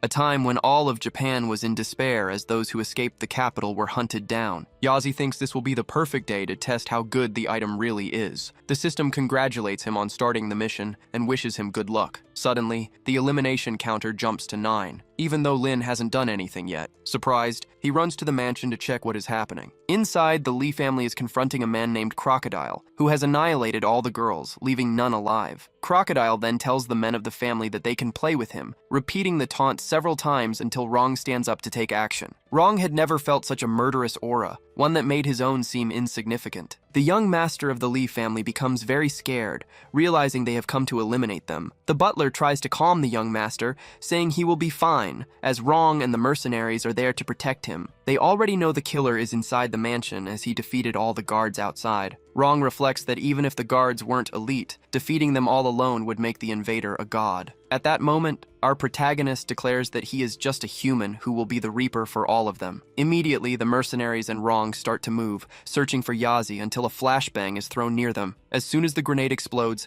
everyone is blinded and panics. Taking advantage of the confusion, our protagonist enters the room with a powerful aura around him. He activates the Thorn Strike from his bracelet, which summons and fires projectiles that eliminate the entire group in the room. Next, he uses his boomerang sword to annihilate other soldiers, until he suddenly appears behind Uncle Rong and drops another grenade near him. The second grenade explodes in flames that consume the place, while our protagonist emerges unharmed and triumphant, wearing his mask. Rong had barely seen the enemy and had already lost several of his soldiers. A servant recognizes the thorn magic that nearly wiped everyone out and comments that the boomerang sword is also used by elite soldiers. Rong asks how many men are still alive, and the servant replies that 66 remain, with another 10 injured. Elsewhere, Li Haobo is in shock, wondering who could have ruined his plans like that. Completely enraged, he demands revenge and orders them to search the place, even if the enemy is a monster. The butler, however, senses that this person is still nearby, watching everything. Hidden, our survivor didn't expect the butler to be so perceptive. Yazi was sure he would emerge unscathed and defeat the remaining ones, planning for half of them to escort Li out of the mansion. He opened the files for the butler Zhao Qiguang and for Rong Zhan, noticing they had bronze-class items. Sensing his hesitation, Rong ordered him to come out and stop being a coward, but Lin didn't fall for the trick, as he knew it was a distraction so that Li Haobo could escape. To stop their plan, the protagonist took the zombie cat's horn and summoned it. Right after, he threw a knife at a chandelier which shattered on the floor. The shards of glass and the summoned cat began to eliminate the soldiers, while our hero used his sword to annihilate the mercenaries. Before long, he had killed everyone there, leaving only Rong Zhan alive. Rong looked at the masked protagonist, completely in shock that he couldn't read his information, and asked who he was, telling him not to get cocky. Yazi replied that they had poor skills and had barely trained over the years, stating it wasn't even worth eliminating them. Even so, he said he would show them true despair and rushed toward the remaining soldiers. With a single move, he managed to eliminate several at once, stopping right in front of Rong Zhan, who became scared and fell to his knees. The masked man then warned that he would pursue Li Haobo and the rest later, activating the vengeance barrier to ensure Li hadn't fled too far. Rong challenged the protagonist, saying he wasn't the group's leader, as all the mercenaries had already been eliminated. Yazi explained that the best part of revenge was eliminating the subordinates first,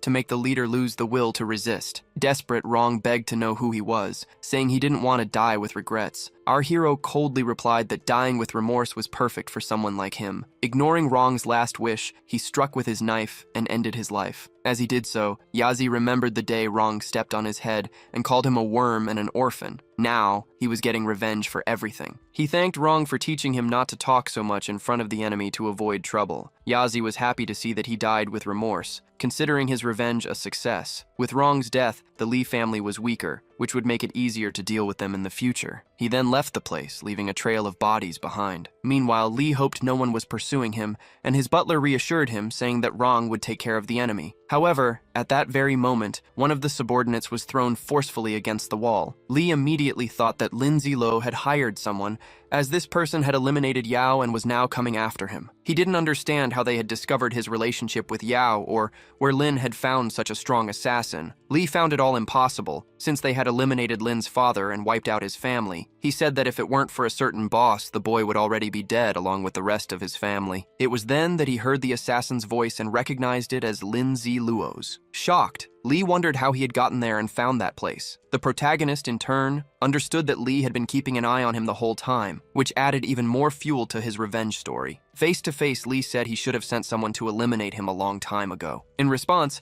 our protagonist confronted him about what he had said regarding the Lee family wiping out his family. The young master mocks Lin Ziluo, saying he deserves his situation for not even knowing his own father's name. He reveals that Lin Jian, the boy's father, was going to be promoted, but ended up reporting Lee's father and destroyed the family's years-long plans, and for that, he deserved his fate. The young master adds that if it weren't for an order from the boss, Lin wouldn't have been the sole survivor of his family. He then questions how the boy found such a strong helper and how he managed to get past the guards if he did it all alone. Lin Ziluo replies that it doesn't matter what he says, because he will turn the entire Lee family to dust. The young master laughs, stating that he is overestimating himself and won't be able to destroy the entire family alone. At that exact moment, the hero kicks down the door and enters the room, wearing his mask and accompanied by the zombie cat. The butler immediately tries to punch the intruder, but Lin Ziluo dodges with ease. To protect its owner, the zombie cat jumps on the butler, who, however, manages to throw the creature aside. Yazi realizes that he only has 30 minutes left before his summon dissipates. He then takes off his mask,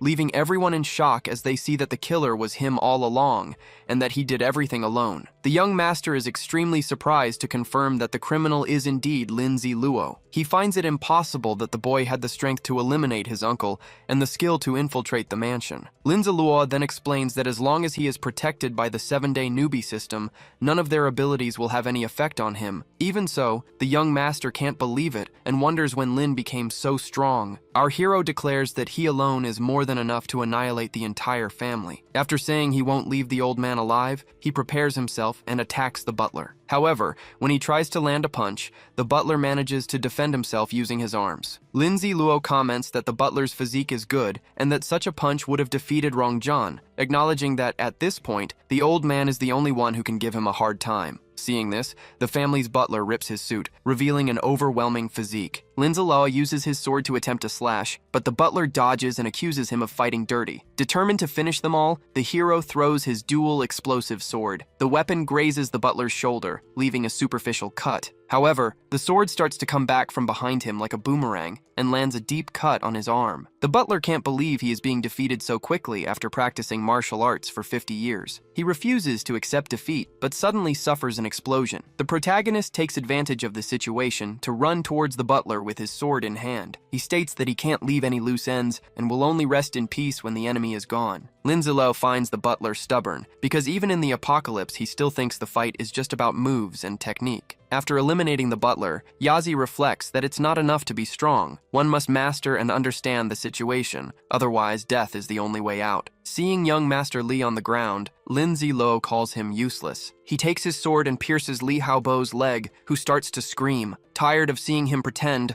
our hero stabs the sword into his leg several times in a row. Amidst the screams, the master threatens him, saying his father won't let him get out of this alive, but then immediately starts begging to be finished off at once. Our hero then says he will grant his request and takes a dull, tetanus-infected dagger from his inventory, ironically apologizing for it being dull and not piercing properly. Next, he says the next stab is for himself, to compensate for the 10 years of suffering he had to endure, stating that the pain Li feels isn't even 1% of what he felt. Hearing the mention of 10 years, the young master is confused. He, Li Haobo, had only tortured him because of events from the last 3 years. Stabbing the boy's arm again, the protagonist says that one is for himself again, and the next piercing is because it's making him happy. The next stab is for the Lin family, whom he never even met, and to avenge his father, while for the following stabs he doesn't even care about the meaning, only about the fact that they make him happy. Finally, he takes a torture tool from his inventory and places it on Li's tongue, who despairs. The protagonist explains that this method was created by Li himself and used to eliminate many people in the past. Before the young man could say anything, he rips out his tongue. Even with Li screaming and crying non-stop, Lin Ziluo doesn't stop, and seeing the enemy completely motionless,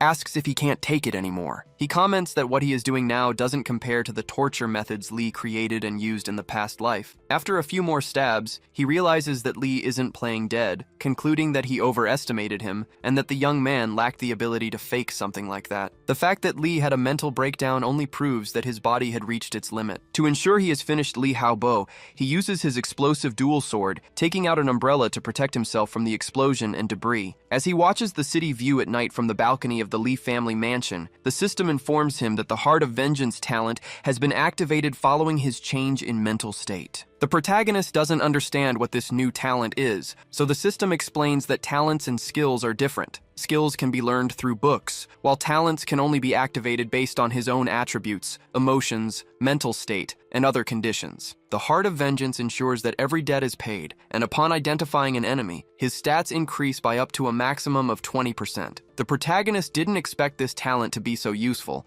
as increasing a base attribute by up to 20% was incredible. His base attributes in the game only ever increase, and when combined with talents, they become even higher. He realizes that this is a talent that can grow continuously, and that he has found a true gold mine. With this, the player manages to defeat the 269 people of the Lee family and finish his quest for vengeance. As a reward, he receives a random item from the Golden Finger system and a Bronze class item. When the system asks if he wants to draw the item now, he clicks the button to confirm. The random Bronze item is a magic wand that increases magic power and spellcasting speed. However, the protagonist can't use it, as he is not a mage. He then decides to save the top-tier item to sell on the market later for a good profit. He also reflects that the Golden Finger's automatic looting is very useful, as he doesn't have to worry about losing equipment. He assumes that this game's elimination mechanic is a mess, because when someone is eliminated, their inventory disappears permanently, preventing other players from taking the person's items. Players can only loot bodies if they see something good visible on them. He realizes he only has the chance to loot the bodies now, as other players will soon discover this mechanic and will still continue to eliminate enemies this way. He concludes that this is the system's way of discouraging eliminations between players. Next, he opened his inventory and found a purification necklace. It was a bronze item that purified skills and increased spirit, as well as removing negative statuses like blindness. However, its attributes weren't as good as those of the meditation necklace, which could save a life in battle. Realizing that the other two items he had weren't useful,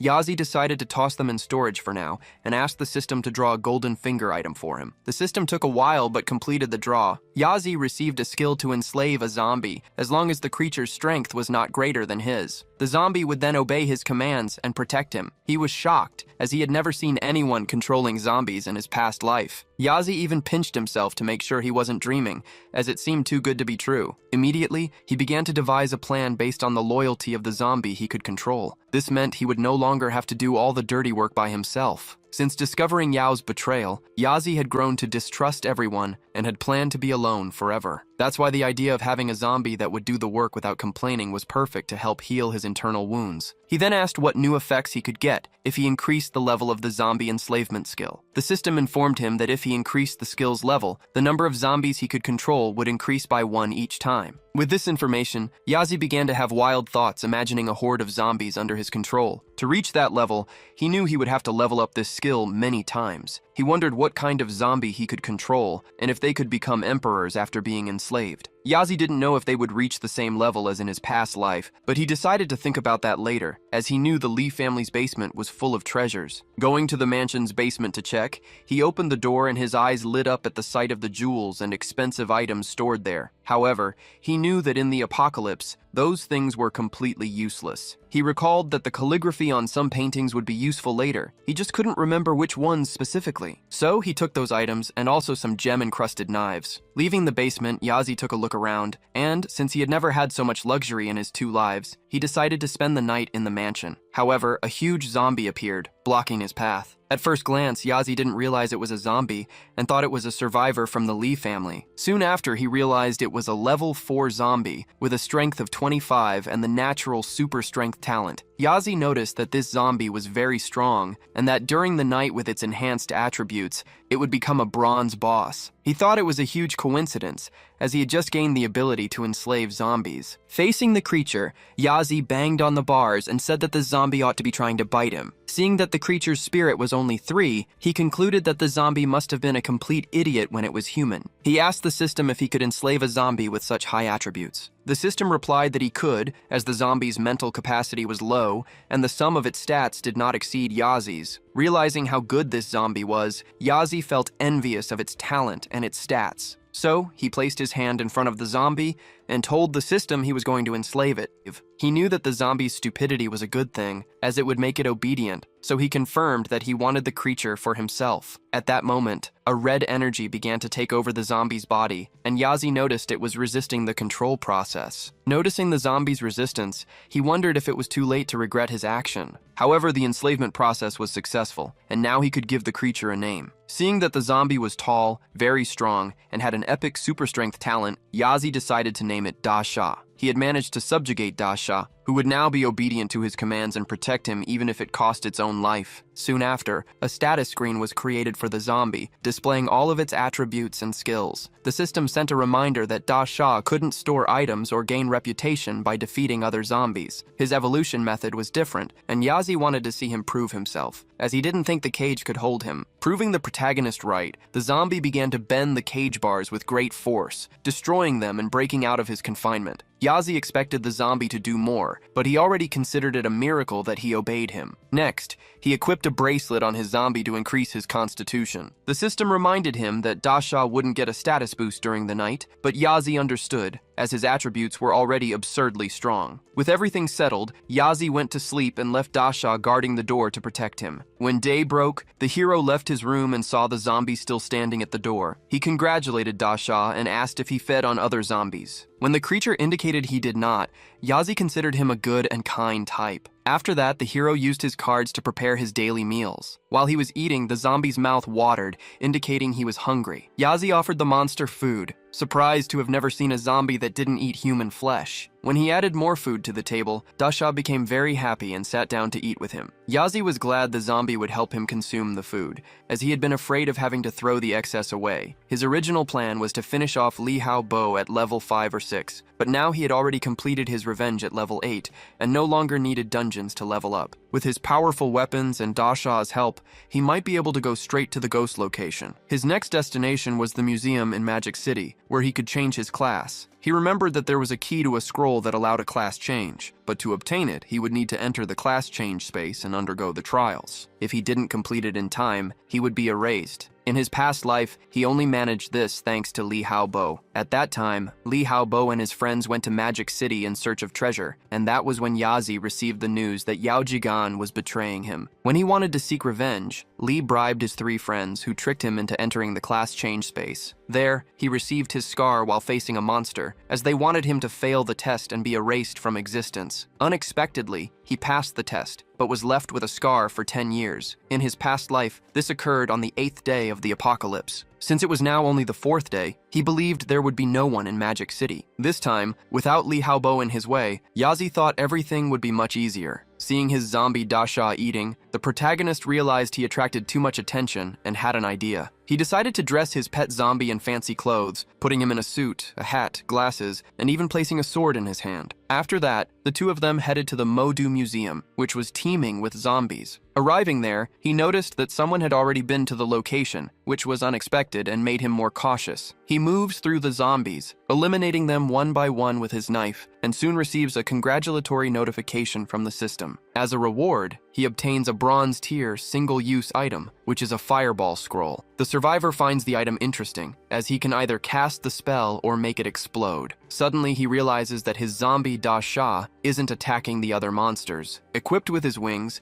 the protagonist hides behind a pillar to get a better look and notices that Dasha won't take the initiative to attack unless he is attacked first. He considers it useful that the big idiot doesn't need to eliminate anyone to open chests, which will prevent trouble. However, he knows that chests opened by Dasha don't grant experience or items, which would be a waste. He decides to continue observing, remembering that in his past life, all the zombies in that location were eliminated, but now it would be very difficult for him and the big idiot to defeat them all by themselves. Looking up at the museum's upper floors, he notices a group of people and thinks it would be a good idea if Dasha went inside to get the class change scroll for him. He realizes the group wants to hunt and surround the zombies in the museum, but they lack the manpower. Seeing these people, the protagonist concludes that the tracks he found earlier were left by them and thinks that joining their group to enter the museum could save him a lot of trouble. Meanwhile, inside a shopping mall in the city, a large group of survivors is in the middle of an argument. The leader, a woman, decides she needs to gather 200 people and orders everyone to prepare their weapons. Her soldiers are outraged by the decision,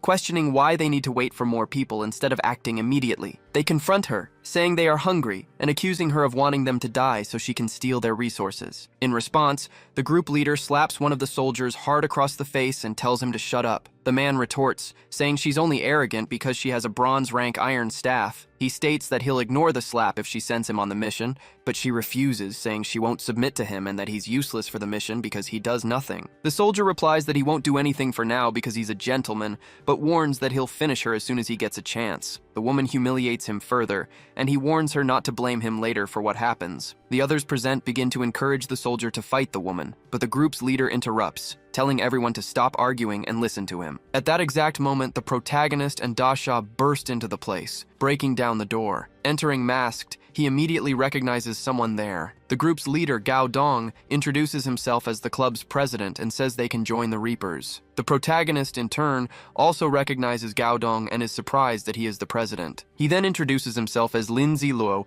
and presents his companion as Big Idiot, explaining that he is his bodyguard and can't speak. Gao Dong shakes Lin's hand and welcomes them to the Reapers group. Realizing that Gao Dong seemed foolish, Lin Ziluo thought it would be easy to trick him. He never imagined it would be so simple to join a group and commented that he had been part of one before. In response, Gao Dong said he would get them settled at the base and offered skill books that could help them get stronger, since their goal as brothers was to fight and defeat zombies. Lin Ziluo wondered if he could get the books for free, and Gao Dong confirmed that as friends, he would hand over a book at no cost, even though it was valuable. Upon receiving the item, Lin Ziluo was surprised, as in his past life, players were not so generous. As soon as he opened the book, he received the Berserk skill. The description said that upon entering this mode, he would lose his senses and attack everything around him, while his strength increased by 50%. He would also lose consciousness for 2 minutes, practically becoming a zombie, which made him think he would fight worse because of it. Gao Dong admitted the side effect was a bit bad, but argued that in a desperate situation, the skill could save him. He then revealed that he gave him the book because he was plotting something and wasn't as dumb as he seemed. Lin Ziluo thanked the president for his sincerity and returned the book. When Lin Ziluo said he and his brother were going to train, he realized Gao Dong's smile was an illusion. Just as they were leaving, the president stopped them and offered a bucket of fried chicken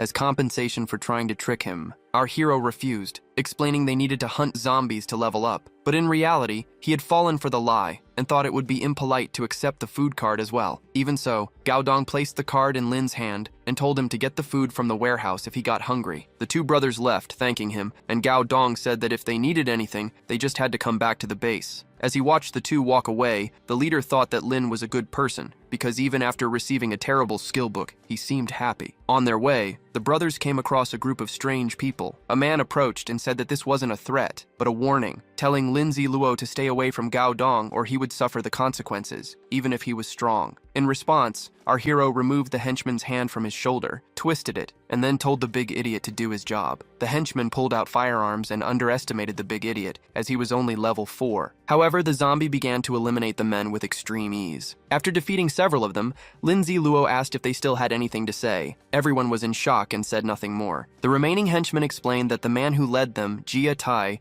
wanted to be the boss and compete with Gao Dong, and that he was a helper whom Gao Dong himself used as a warning to others who might want to take his power. At that moment, the group's leader appeared, asking if they didn't have anything better to do. One of the henchmen approached and whispered something in his ear. Gao Dong then asked if Lin Ziluo and his brother had really eliminated Jia Tai. The henchman replied that he knew nothing about the newcomer, only that he had a brother whom he called an idiot. The leader, however, stated that our hero had done him a great favor, as eliminating Tai in front of everyone had helped him, since now no one else would want the position of club president. Finally, Gao Dong asked his men to find people to bury the man, give him a decent funeral, and share his items. Meanwhile, the protagonist and his zombie, whom he calls the Big Idiot, are in a room passing the time. He asks the system if the zombie could ever hurt or attack him, but the system assures him that under normal conditions, this won't happen, as the zombie acts according to the rules to protect the player. Looking at the Big Idiot, he sees him trying to eat something and failing. The protagonist knows he can control its actions and even activate a berserk mode to increase its attributes. He then hands a skill book to the zombie and tells it to read it properly and learn, as his goal is to reach level 10 to change class and become infinitely stronger. With this plan in mind, they decide to test the berserk skill on the idiot and, at the same time, level up by eliminating other zombies. They head towards the library, a place he remembers being very good in his past life. When they arrive, they find a door with the inscription, Game Store. When the hero presses the button, a message appears welcoming player Ji. Suddenly, he finds himself in the middle of an empty technological space with various information about types of masks, weapons, and other items. He realizes he has 6,000 coins, and that with just 2,000, he could already buy a bronze item. His desire is to buy the complete armor set he is missing. While he tries to buy what he wants, a strange hand enters the space and startles him. He narrowly manages to dodge being hit by the zombified hand,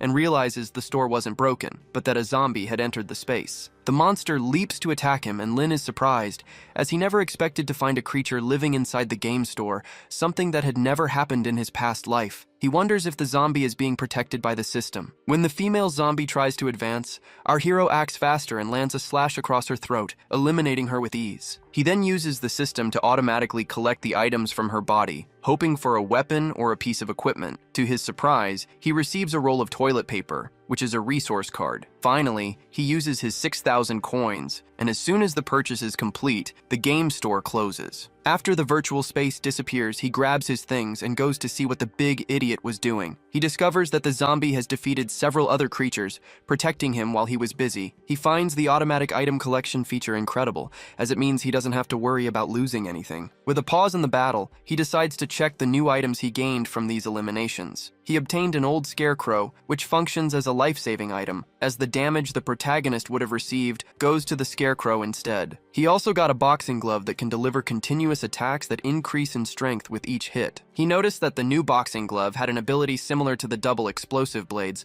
as it also exploded and increased in power. Besides that, he got a sword whose power increased and which, ignoring the side effect, could be one of the best weapons in the bronze class. With this, he equipped the glove and decided to use the fusion stone to merge his two swords. The stone had the potential to increase the equipment's level, but there was also a risk of making it worse if he was unlucky. Even though his cheat system only guaranteed the item drop rate, he used the fusion stone knowing he could lose everything. His hope was that by fusing the sword from the ring with the horizontal sword, the resulting item would be much stronger. The system asked for confirmation, warning that both items would disappear, and the protagonist accepted. The fusion began, with a 30-minute waiting time, which he and the Big Idiot spent eating. At the end of the process, he obtained a silver rank demon decapitation sword, which left him in complete shock. He rushed to see the new weapon, and upon confirming that its power had quadrupled and that it could decapitate enemies more easily, he decided to go back to hunting monsters. He and the Big Idiot returned to the library to retrieve the scroll that had been left behind. This time, the protagonist told the zombie not to hold back and to eliminate all enemies. In the library, the zombie obeyed and began to mercilessly take down several monsters,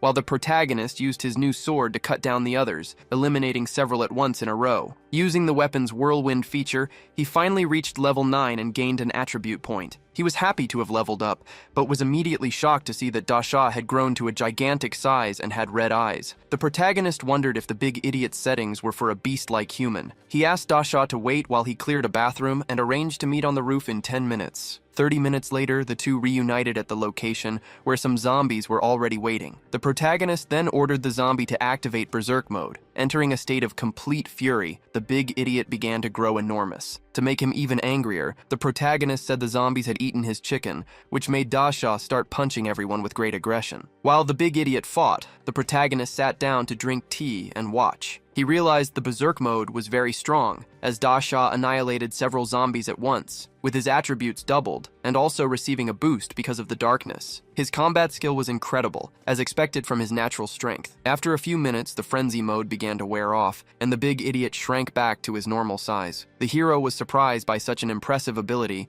and noticed that Dasha's eating speed had increased by 30%, converting food into energy to heal his wounds. Realizing the zombie had become a war tank, he checked the items the system had collected: 2 strength equipment scrolls, many potions, and a chest plate. The chest plate he got increases physique and agility, in addition to generating a shield around his body for 3 seconds. The mind potion in turn recovers mental damage he has sustained and lasts for 4 minutes. He hopes that after strengthening and absorbing the blood ring, he'll also be able to absorb energy during combat. Determined to bet on it, he fuses 2 rings, and, luckily for him, the process succeeds again. After the strengthening, he obtains the level 2 absorption ring, which absorbs energy from enemies during combat. Soon after, he goes to test the new item and manages to absorb the enemy's energy through the blood ring, noticing with satisfaction that his attributes are extremely high. Satisfied, the two stop resting and get up to continue their journey. They arrive at a place that is completely destroyed, and from the scale of the destruction, our protagonist imagines there is a boss nearby. He remembers that in his past life, when he reached this point, the boss had already been defeated, and he never thought he would enter the location this early. Therefore, he is eager to see what the boss will be this time. Suddenly, he comes across Mo City's shop and receives 10 prestige points for finding it. The system informs him that players should not spend more than 30 minutes a day in a shop, because if they do, a high cost will be charged. If a player refuses to pay, the system will eliminate them regardless. As he is the first customer of the city's shop,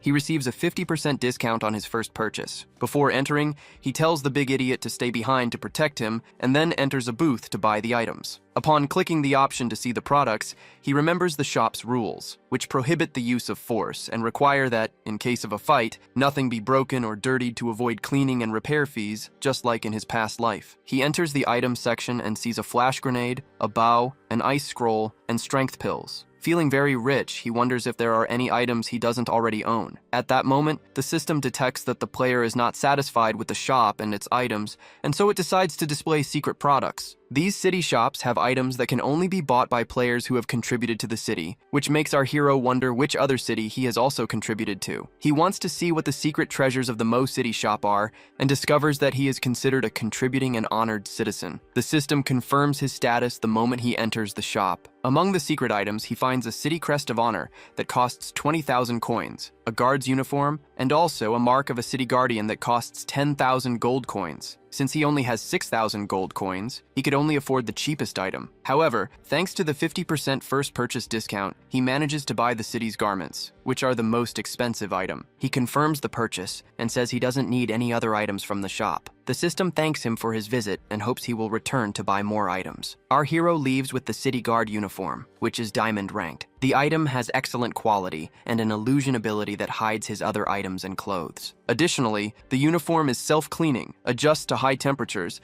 and can even clean off tomato sauce. The uniform's ability causes people with a lower reputation than him to have their attributes reduced if they attack him. Furthermore, he can now create a quest for a player in Mo City without having to pay the reward. He concludes that, as expected, the city-exclusive equipment is really good. Wanting to test the new items in combat, he unequips everything and prepares to see the uniform's effects. He focuses on the illusion ability and activates the city guard's chest plate, causing the effect to manifest around his body. He keeps equipping and unequipping the item to test the ability, until he receives a warning that he has been in the shop for 30 minutes and must leave immediately. Satisfied with the illusion effect, which maximizes his flexibility and concealment, he grabs the big idiot by the arm and the two of them leave the shop to avoid any penalties. Once outside, the protagonist decides to test the ability to create orders and tries to give the big idiot a quest to destroy the world, but the task doesn't pass the system's detection. Next, he tries to create a quest to eliminate a legendary boss and another to destroy the bookstore with a single punch, but both also fail. The only quest the system initially accepts is one about women, which he considers accepting but quickly changes his mind. Finally, he tries to create a quest to eliminate the boss of the Mo City bookstore, and this time, the system allows it, asking if he wants to proceed. The hero accepts and asks if he can check if there is a boss nearby. Then, he and the big idiot leave the room to eliminate the secret boss the system revealed. Meanwhile, elsewhere, two people are hiding in great fear, hoping no one finds them. Suddenly, a pair of bright red eyes appears in the darkness and spots the two youths. The girl starts to scream in despair, but the boy covers her mouth and tells her not to make a sound. At that moment, a monster with a huge tongue appears, clinging to the wall, and runs its tongue across the girl's face, who writhes in agony. The boy, holding the girl named Xiao Mei, decides to run as fast as possible. just as they are about to reach the door to escape. The monster grabs the girl's foot, making her fall to the ground, and in a matter of moments, cruelly eliminates her. The boy can only watch the scene, crying with rage and helplessness. It is at this moment that our protagonist and his pet zombie arrive at the scene, finding the giant-tongued monster feeding on the two bodies. The hero thinks that it's even liberating for ordinary people to die now that the game's protection period is over. Looking at the monster, he comments that if it weren't for the noise, he wouldn't even have known the creature was there. The protagonist then realizes he has found the monster that allowed him to change his class for the first time. He reflects that the class change for zombies is similar to that of humans, as they also have their own development paths. The evolution of a boss is faster, and the differences between zombie types appear early in the game's initial stages. Assassin zombies, for example, are very fast like human assassins and eat brains to become smarter. This particular monster is a bronze rank level 10 reptile zombie with 2 skills, one for concealment and one for attack. The moment the protagonist found the zombie boss, the resentment of the reptile zombie mission was activated. The cheating part of the system begins to show the hero more details about the mission. It turns out the library administrator used to steal books, and after turning into a zombie in the apocalypse, he now wants revenge on everyone who reads. Lindsay Lowe is surprised to discover that the apocalypse game had this function of helping people get their revenge. Our hero ordered the big idiot to stop that zombie and not let any other monsters in. With eyes red with rage, the big idiot faced the reptile zombie and prepared to deliver a powerful attack, raising an iron pipe. However, the pipe bent upon hitting the creature, and Lin realized it had used its ghost stealth ability. Immediately, the monster became a shadow on the wall, impossible to hit. A moment later, the creature began to emerge from the shadows to attack the big idiot from behind without him noticing. However, before it could hit its target, the zombie received a cut on its hands from our survivor. With its hands cut, it began to cry, and our protagonist called it weak, saying it was already scared. The reptile zombie then shrank and grew new arms while crying in pain, but our hero felt no pity and delivered multiple slashes with his sword. The zombie started to cry and run, screaming that someone was about to eliminate it. Seeing this, Lin said he would give it a chance to escape and began to count to 3. As soon as he reached the number 1 in his count, he activated the fast-chasing wind and his winged cape, starting to glide toward the monster. He approached faster and faster, warning that he was getting close. As soon as he reached the special zombie, he delivered another powerful slash with his sword. The slashes struck the creature, causing it to explode, while Lin received 100 coins and 50 experience points. With that, he completed the tracker zombie's resentment quest and gained many prestige points, coins, and more experience. He finally reached level 10, but he could no longer level up, as he had not yet changed his profession. Now, he needed to wait for the professions channel to open while his experience points accumulated, which was why he wanted to find the scroll as quickly as possible. Upon reaching level 10, he received the chance to gain a random super rank item, and he accepted. Lin Ziluo didn't want to be the first to change his profession, as that would trigger a global announcement. He could have 2 professions, and one of them would be announced, with no restrictions on his choice, and they all increased his attributes. The system congratulated him for obtaining the yin-yang ability, which allowed him to have 2 professions. Lin found this incredible, and asked if the system was suggesting he would dominate the world in the future. At another point, the big idiot and our protagonist were observing a horde of zombies from the top of a building, along with a group of survivors. Later, our hero entered through a high-tech door and finally stood before the scroll he had been searching for. He began to throw several punches to try and break the glass protecting the item. After many attempts, the glass began to crack, and our hero delivered one last stronger punch, shattering the protection and getting his hands on the scroll. Thus, the class change ritual began, and he entered a strange space to undergo the profession change process. The scene then flashes back in time to that afternoon, before the newbie protection period ended. He and the big idiot entered a building and asked when they would raid the museum. The leader of a club replied that they had already gathered 200 people and would soon go to the Modu Museum to raid it. Now that Lindsay Luo had arrived, the leader would summon the rest of the members, knowing that if the operation succeeded, no one could compete with him for the position of president. The president of the Death God Club announces that this is an important day, as they will face a great battle. He says they will mobilize everyone to eliminate the zombies from the Modu Museum and take back the cultural heritage. Next, he asks everyone to gather to raid the museum, and the people get excited at the chance to win bronze-tier items. Lin, however,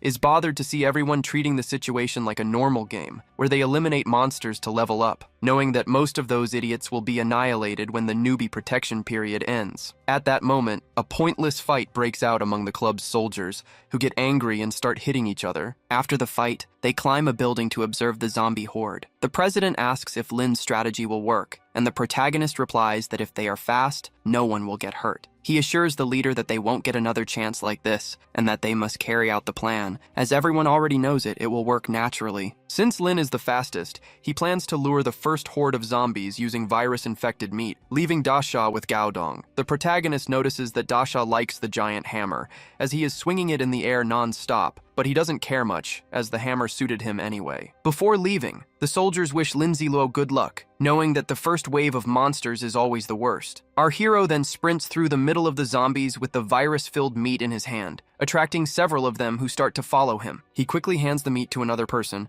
saying he will help them deal with the zombies, and that the reward will be theirs when they return alive to see Gao. The two thank Lin Ziluo for being so kind, unaware that the protagonist's true goal is to find the scroll before anyone else. With that, Lin runs even faster, knocking down some zombies on his way until he reaches the scroll room. He opens the doors to the place that holds the class change artifact, and finally lays his eyes on the item. Lin finds the scroll disappointing, for something that makes hundreds of people risk their lives. Seeing the item with a strange drawing and a ring beside it, he starts punching the glass to get it. After several punches that crack the glass, he lands a massive final blow that hurts his hand but shatters the protection. Upon taking the item, he discovers that the strange scroll holds a great secret and gains 500 prestige points. The scroll then begins to summon the player Jia Yai, asking if he accepts the call. Our player accepts and is immediately teleported inside the scroll. When he opens his eyes, he is in a strange room with several flames around him. He places his hands on a kind of portal and remembers that this is the right place. At that moment, the protagonist activates the test to perform the class change. He knows there are secrets within the scroll waiting to be inherited, and to do so, he must complete 3 mysterious tests. Just like in his past life, the test is merciless,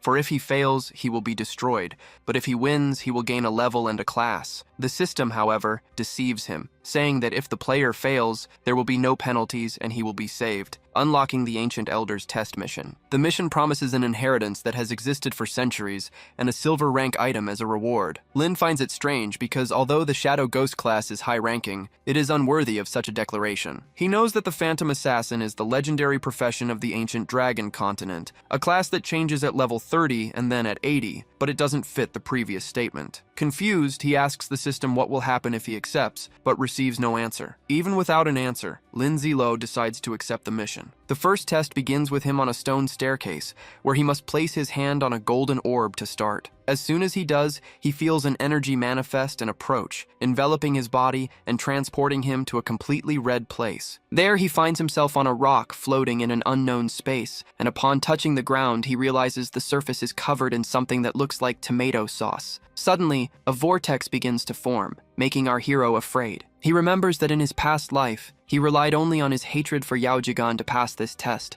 acting uselessly as he sat on the ground, consumed by rage. However, in this life, he is a different person and is determined not to make the same mistake. As his clothes get dirty, he stares at the portal in the distance with a smile, preparing for the challenge. He concentrates and manages to control his anger, proving to himself that he was capable and thus passing the test. A voice then informs him that it was enough and that he can return. Upon crossing the portal, he completes the first stage and reflects that the test was designed to make people lose themselves in a frightening environment. Next, Lin Ziluo heads to the portal for the second test, remembering that in his past life he fainted before finishing it, which means this is the first time he will experience the trial completely. Voices in his mind begin to tell him to give up, warning that if he faints again, he won't be able to go to the third test. However, Lin Ziluo decides not to listen, as he will not give up. He has lived all this before, and now has the chance to see the end, so he has to go all the way. Remembering how he used to be, he reinforces his desire to be a different person and enters the second test with confidence and his head held high, arriving in front of a white door that emits a very strong light. He wonders if that would be the end of the world, but upon realizing he managed to last until the end, he feels relieved and understands that this is the true meaning of being reborn. After passing the second test, Lin Ziluo heads to the third and final one. He stands firm, prepared for the final challenge, as he remembers that it was in this test that he was ambushed and got his scar in his past life, and now he wants to make the one responsible pay for it. Determined, he enters the portal and steps into the trial area. As soon as he is informed that he needs to eliminate the Guardian, Lin Ziluo draws his sword. Almost immediately, his sixth sense alerts him to something coming his way, so he dodges just in time to see an attack hit the cave wall beside him. Soon after, an unknown black black cat appears and approaches, saying it has waited a long time for this lunatic game. Lindsay Luo recognizes it, as it was this same cat that attacked him and left him with permanent scars. At that moment, he receives the talent of omnipotence, which allows him to use weapons and equipment within his reach. To prepare, the protagonist closes his eyes to focus on his technique and listen to the cat's approaching footsteps. When the guardian leaped, the protagonist sensed the movement and, still with his eyes closed, delivered a slash with his sword. The strike was successful and left a cut on the cat's eye, exactly as had happened to Lindsay Luo in his past life. The black cat, now wounded, spurted a lot of blood and grunted in pain. With that, our hero managed to defeat the Guardian, pass the third test, and get revenge for what happened that time. Upon finishing, he was congratulated, receiving the scroll for the Ghost Assassin class and leveling up. Despite the victory, Lin wondered why he was still in the cave, since he should have been transported out after eliminating the Guardian. Thinking he might be trapped, he started climbing the rocks in the area and concluded that he wasn't there because of the game, but because of his cheat system. Upon reading the mission description, he understood the reason. The mission to inherit the scroll's true power was not yet complete. He was shocked to realize he had not yet inherited the real power. Obtaining the class change scroll was just the first step, and the second was to activate it to obtain the power contained within. So, the protagonist decided to try, and the system informed him that the player must accept the scroll's internal power. Lindsay Luo was happy he wasn't trapped in the cave by a bug. He then asked where he should go, and the system replied that he should maintain silence. He wondered if the scroll could silence the cheat system, or if they were related in some way, but he decided not to think about it and just move forward with the hint he received. He never imagined there was an exit in that cave, and wouldn't have found it without this help. Walking through the area, he found a crack and realized it was part of a pattern, as its lines connected. When he placed his finger in this crack, it began to emit a light, revealing a cave painting of a bird and a bull that he had seen before. At that moment, the entire place began to shake, frightening the protagonist. He then pushed the stone with the drawing of the creatures and discovered it was a door, which led to a secret room with a glowing scroll and an orb. The moment he picked up the scroll, a very bright light began to emanate, and the word Chi Yu, a mythological figure from the Nine Li tribe, appeared. He understood that Chi Yu was the key piece of information in the scroll, and that the bull and the bird were the tribe's totems. He remembered the legend that Chi Yu was eliminated by the emperor, beheaded and buried, with his head turning into a sinister forest. According to the legend, ghost cats preserve souls, and Chi Yu's was preserved because he found one of them. Knowing his soul would be dissipated, Chi Yu created the scroll's test so that someone could inherit his tribe's power, with the final stage being guarded by cats from the ghost cat's bloodline. Through the test, a person would qualify to inherit the power, and now he was finally placing his hand on the figure. As soon as he took the scroll of the tribe's true power, he began to undergo the inheritance of an unknown power. A very strong energy took over his body, and the system eliminated his known blue star energy. Soon after, the unknown energy began to merge with the blue star energy from the Apocalypse game. When the combination was successful, the player began to change class, being named Soldier Lord by the game. The system warned that he should finish the test quickly, as the new profession needed more digitalization. Lin, who wanted the Ghost Assassin profession, never expected to go through Chi Yu's test. Upon opening his inventory, Lindsay Luo found it interesting to see that his new class was Soldier Lord. Suddenly, an orb stuck to the back of his hand and would not come off. He soon discovered that this was the orb of the Nine Li, the weapon of his new class, which linked the power of Chi Yu directly to him. The item's function was to change shape according to the player's thoughts, and also to devour energy to increase equipment attributes, which made Lindsay Luo understand that he could grow without limitations. Soon after, the item moved to his forehead without his permission, but he understood that this was Chi Yu's special weapon and decided not to complain. With that, he finally left the test and returned to reality, officially receiving the Soldier Lord profession, which was fully digitalized. His base attributes, without equipment or titles, were 18 strength, 19 agility, and 16 mind. Additionally, every time he leveled up, he would get 3 points in strength and physique, and 3 more attribute points to distribute. Thanks to the experience gained and the 1-level reward from the mission, Yazi reached level 13. With 49 strength and 46 physique,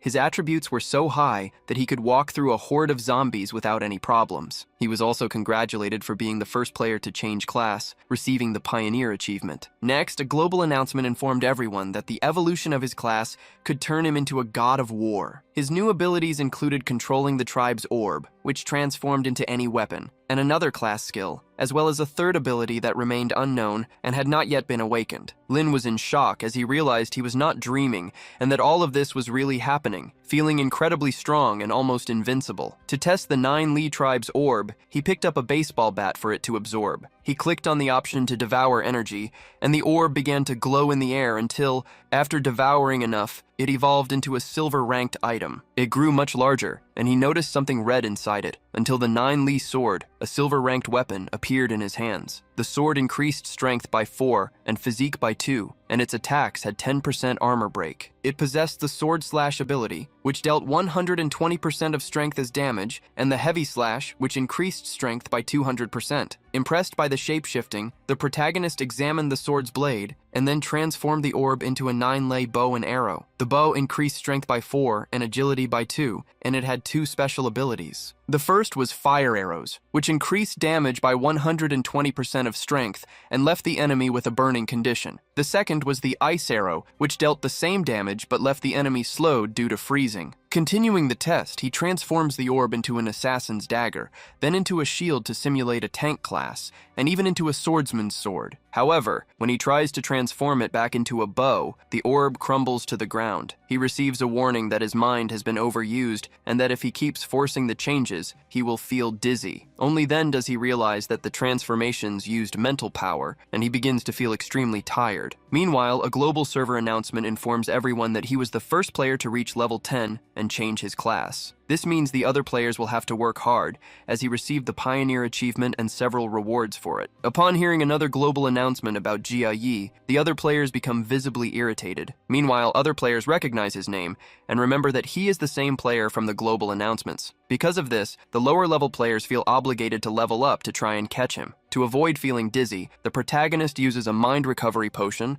and is immediately congratulated by the system for obtaining the Pioneer achievement. As a reward, he gains 1,000 prestige points, 200 coins, 3 attribute points, and 2 extra inventory slots. He clicks to see the details and discovers that Pioneer is a unique title, given to the first person who changes class, increasing their attributes by 2, and applying a 5% attribute suppression on all other players. After understanding that everyone needs to change class before facing the bronze rank boss, he decides to draw the silver class item. The drawn item is the Devil's Ghost Mask, which possesses a certain demonic energy and a warning not to become a servant of evil. The mask hides basic information and causes anyone who looks at it for 3 seconds to become paralyzed with fear. Our hero then activates the item's ghost effect to hide his information, puts on the mask with a diabolical smile, and asks the system to use his cheat. The system normally allows the use of only 1 ring at a time, but with his ability, he can increase this limit. Thus, he raises the number of rings he can wear to 2, which gives him a great advantage compared to normal players. For now, our protagonist decides to leave the second slot empty and wait to get another ring. He also needs to distribute 12 attribute points, so Lin does this frantically and decides to return to the group. Everyone gathers for an announcement from the Reaper group. The big idiot stands guard while the leader announces that they will begin the siege today,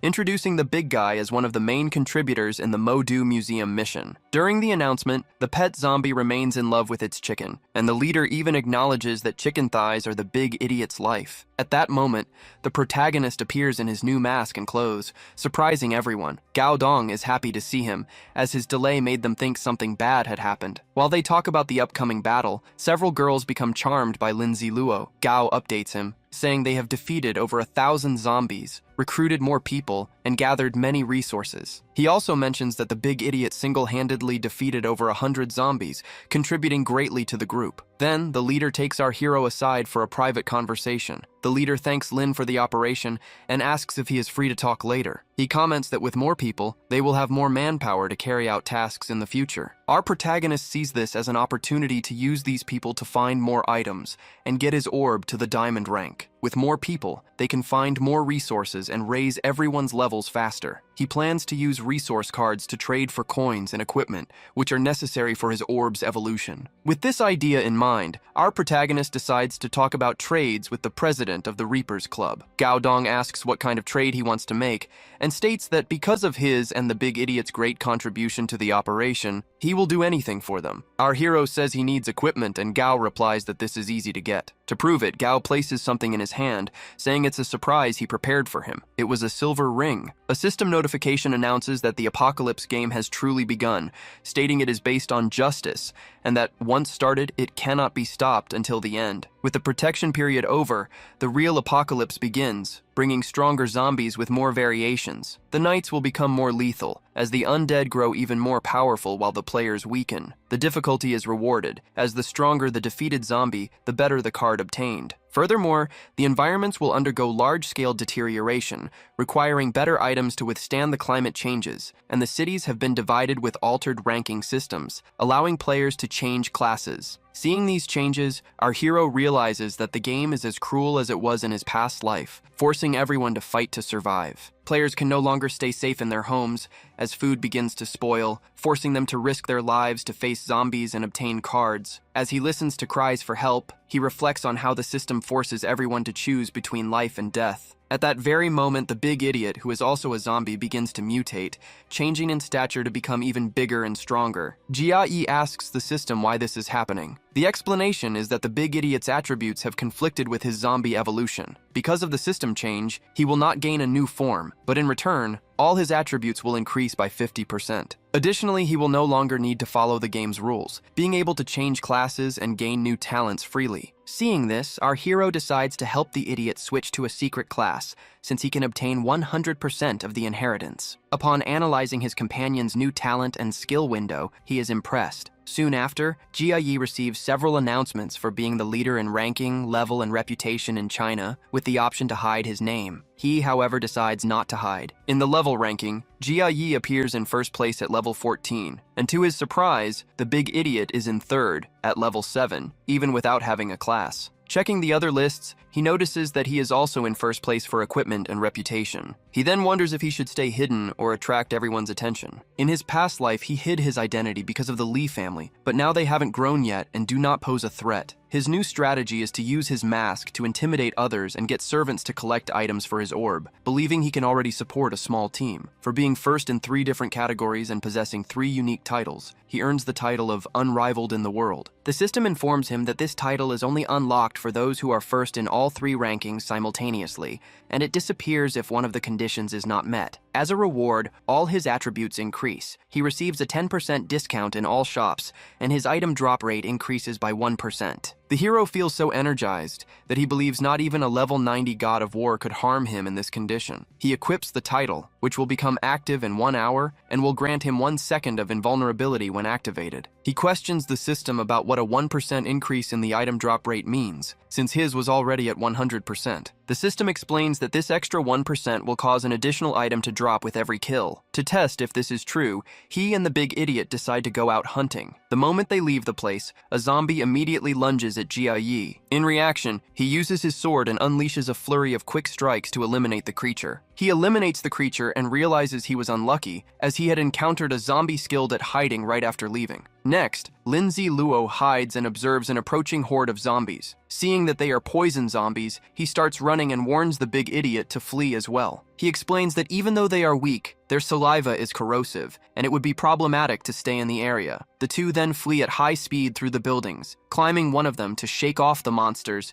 before escaping through the back unseen. Continuing on their way, they pass by enormous zombies feeding on humans, and soon after find a group of hopeless survivors. The people were disheartened because the zombies were getting stronger while their resources were running out. Just as a young woman begins to distribute what seems to be the last of their food, Lindsay Luo sees his chance. He approaches and says that if they want to live better and have more hope, they just need to pay some coins and equipment in exchange for a full day's worth of food. Immediately, all the survivors get excited and accept the offer. With this trade, our hero manages to acquire 10,000 gold coins and delivers the promised food. Noticing the commotion, he orders everyone to stop the noise, warning that the sound would attract zombies and that he would let the big idiot finish them off. The threat works, scaring the survivors, who stop shouting at once. After that, he returns to Gao Dong's base, where he had been given a room for himself. There, he intimidates the leader of the Reapers, who allows Lin Ziluo to command the group to do as he pleases. Our hero then whispers something in the club president's ear, who agrees to carry out the request. Lin hopes that Gao is smart, but reflects that even if the plan fails, he won't lose anything from it. Knowing that more mutant zombies would appear the next day, he concludes it's time to accumulate coins and items, as well as check if Dong would be willing to trade equipment for resource cards. In the late afternoon, he and the big idiot go out into the streets to hunt zombies. The creatures advance toward the pair with voracity and at high speed, but in a matter of moments, the entire horde had already been eliminated by the two of them. Lin Ziluo tells the big idiot to keep hunting more zombies so that the other survivors can have a moment of rest. During the hunt, he finds a place he decides to turn into a base for them. His plan is to set up a magic shop so people can buy things,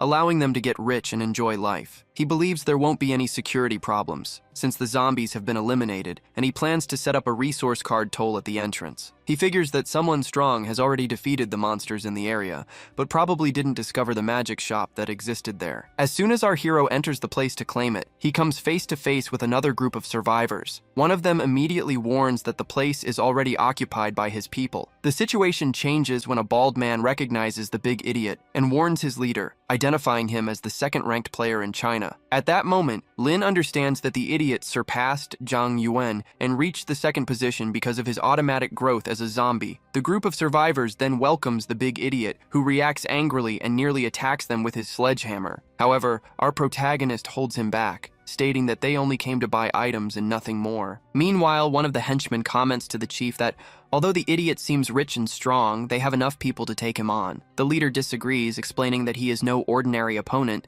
as he is second in the China ranking and has already defeated more zombies than their entire group combined. Hearing the conversation, our hero realizes that the Mo City insignia is truly worth the asking price, and concludes that if they work hard, they can buy it before anyone else. The Mo Guardian's insignia was purchased for 9,000 coins and was already in Lin's inventory, who took the card and activated the item without wasting any time. It was a special diamond rank item that would bind to his other items upon activation. Soon after, the Mark of the Guardian of Mo City was successfully activated, and its massive description surprised our hero with the number of benefits. However, he received a warning that he could not buy another insignia, not even the same mark again. Lin had thought he could buy all the marks as long as he had the coins, and he noted that although he couldn't create an army of robots, he could create things based on his level. He decided to set that aside for now, as he didn't know when he would get the chance to buy the next one. After settling the matter of the insignia, they left the magic shop and returned to the street, still in the late afternoon. Elsewhere, in the area of a base, a group of survivors was defeating zombies to clear the region. During their exploration,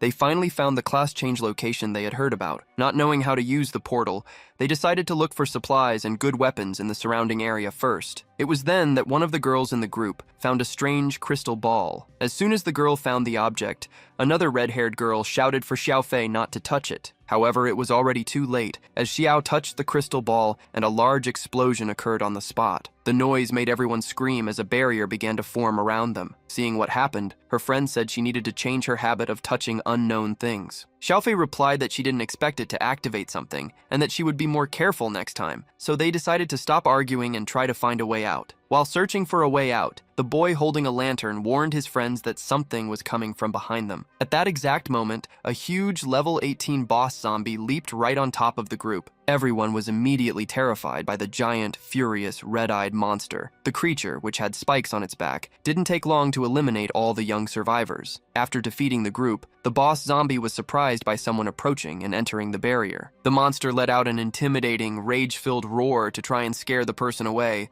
and a cloud of smoke appeared where they had passed. Watching everything from above, a person commented that this was the result of their recklessness. Then, this person warned their two friends not to repeat that group's mistakes and not to touch strange things. At that moment, the protagonist and the big idiot arrived at the barrier's location. The trio watching from above started running to hide from the two who were approaching. They hid behind a pillar, observing the protagonist with his mask and his ally. One of them wondered how those people had been brought there, and decided he would get a clearer look at the next opportunity. The hidden group soon realized that the big guy was the big idiot, China's rank 2, and they hoped he would defeat the area's boss. Their leader, however, disagreed, recalling that the young people who were eliminated had also been strong, so the idiot probably couldn't face the monster alone. Even so, they decided to wait and see what would happen, hoping the big idiot would die in the fight so they could take his equipment. Suddenly, the big idiot let out a grunt in the direction of the 3 hidden players. Our protagonist simply considered them 3 naive players and decided he didn't want to waste time on them. Linzalua then remembered that the zombie protecting this class change area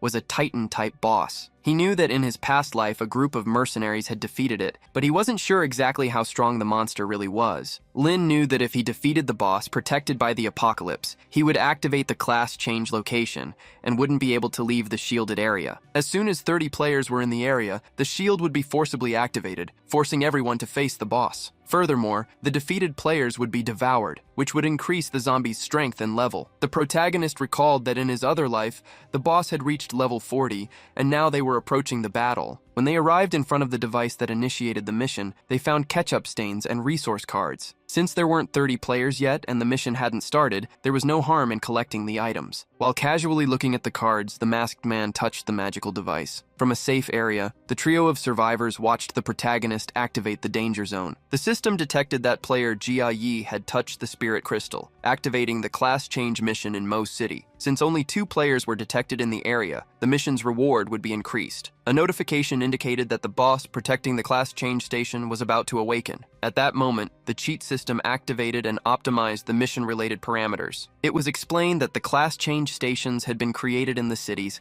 to deal with the emergence of zombies. The protagonist decided he would use the mage class and asked the big idiot to use the warrior profession. Just then, they came face to face with a colossal red-eyed zombie. It was a bronze rank level 19 boss with absurd strength and 2 very powerful skills. Lin scoffed, saying that the monster's attributes matched its Titan-like appearance. He realized the boss had no combat experience, while he himself had already defeated countless zombies and possessed the Orb of 9 Lai. This made him think that defeating the colossal zombie would be easy. The mission to defeat the Titan zombie activated as soon as he faced the monster. He accepted the mission, which had a 24-hour time limit and offered a silver rank item as a reward. The giant zombie, in turn, thought it was going to feed on the protagonist. Lin immediately took his 9 Li bow and arrow and fired a purple energy arrow, which hit the monster's arm but didn't seem to have much effect. Next, the protagonist ordered the big idiot to attack the boss. The big idiot struck the monster with its sledgehammer, and the monster blocked the blow with its arm. However, right after the sledgehammer's impact, ice began to form on the spot. The ice came from the arrow our hero had fired, showcasing his usual precise aim. The monster's arm froze, and in reaction,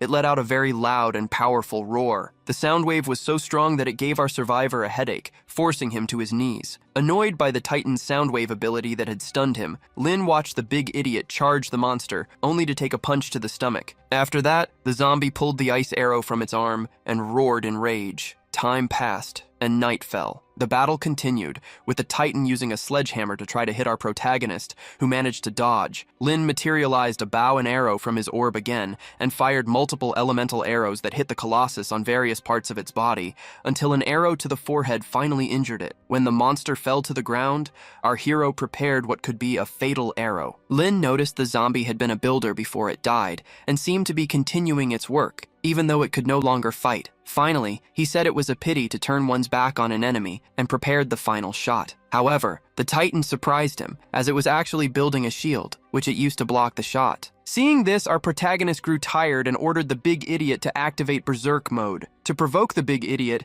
Jia Yi said that the Colossus ate 5 chickens while it was unconscious. This immediately enraged the zombie, causing it to activate Berserk mode and furiously jump on the giant monster. Meanwhile, the protagonist looked for a better position to fire his arrows. The 2 giant zombies engaged in a hand-to-hand fight, trying to push each other. At that moment, Linzalua found the most suitable spot and shot an arrow full of red energy, which masterfully hit the Titan zombie's buttocks. Angered by the arrow, the Titan took out its rage on the big idiot with a powerful punch, and then pulled the arrow out. Our protagonist tried to say it wasn't on purpose, but the monster was already full of hatred and charged at Jia Yi. The big idiot blocked the attack, jumping on the Titan and holding its head in a chokehold. However, the colossal zombie managed to break free, and at that moment, our hero prepared another arrow, shooting and hitting an inappropriate area again. He apologized to the zombie, which became even more enraged by the second shot to an intimate area. Soon after, the big idiot's berserk mode entered its cooldown period, and it began to shrink. Our protagonist then prepared many arrows in his bow and warned the idiot to dodge. Taking advantage of the last moments of berserk mode before it weakened, the idiot landed several punches on the Titan. After the shot and the punches, a curtain of smoke rose, preventing our hero from seeing the scene. Offended by Jia Yi's despicable insult, the zombie broke its limits and activated the Titan bloodline, evolving into a silver rank boss, something the protagonist hadn't expected to happen until it was near death. With the evolution, marks appear on the Titan zombie's forehead and torso, and its eyes glow even brighter. Its attributes increase greatly, and a legendary talent emerges, boosting its physical strength, reducing magic damage, and causing its attacks to now stun targets. Its abilities also grew stronger, dealing more physical damage and lowering the enemy's attributes when it screams. Seeing that the Titan zombie has evolved to silver rank and gained a legendary talent, the mission becomes much more difficult. The reward will also be better, but our hero wonders how he will manage to defeat it. As the zombie charges at Jia Yi in a rage, it feels it can defeat him however it wants. Before the monster gets any closer, Lin grabs his bow and shoots several arrows. One of them hits the Titan's arm, but the area recovers very quickly. Realizing this, Lin Ziluo transforms the bow into the 9 Li sword and jumps, lunging at the monster with his sword in hand, managing to land a cut that injures it. He also notices that he can't count on the big idiot, as he is busy eating chicken. Knowing he is on his own, he takes out a summon card to call forth a fighting robot. Additionally, he uses the horn to summon the zombie cat to help in the fight. To attack the monster, he begins to prepare the heavy slash skill of the 9 Li sword. As he concentrates to deliver his blow, the monster tries to crush him with a massive attack. At the exact moment the Titan throws its arms toward him, he executes the slash. The heavy sword strike is successful and hurts the zombie.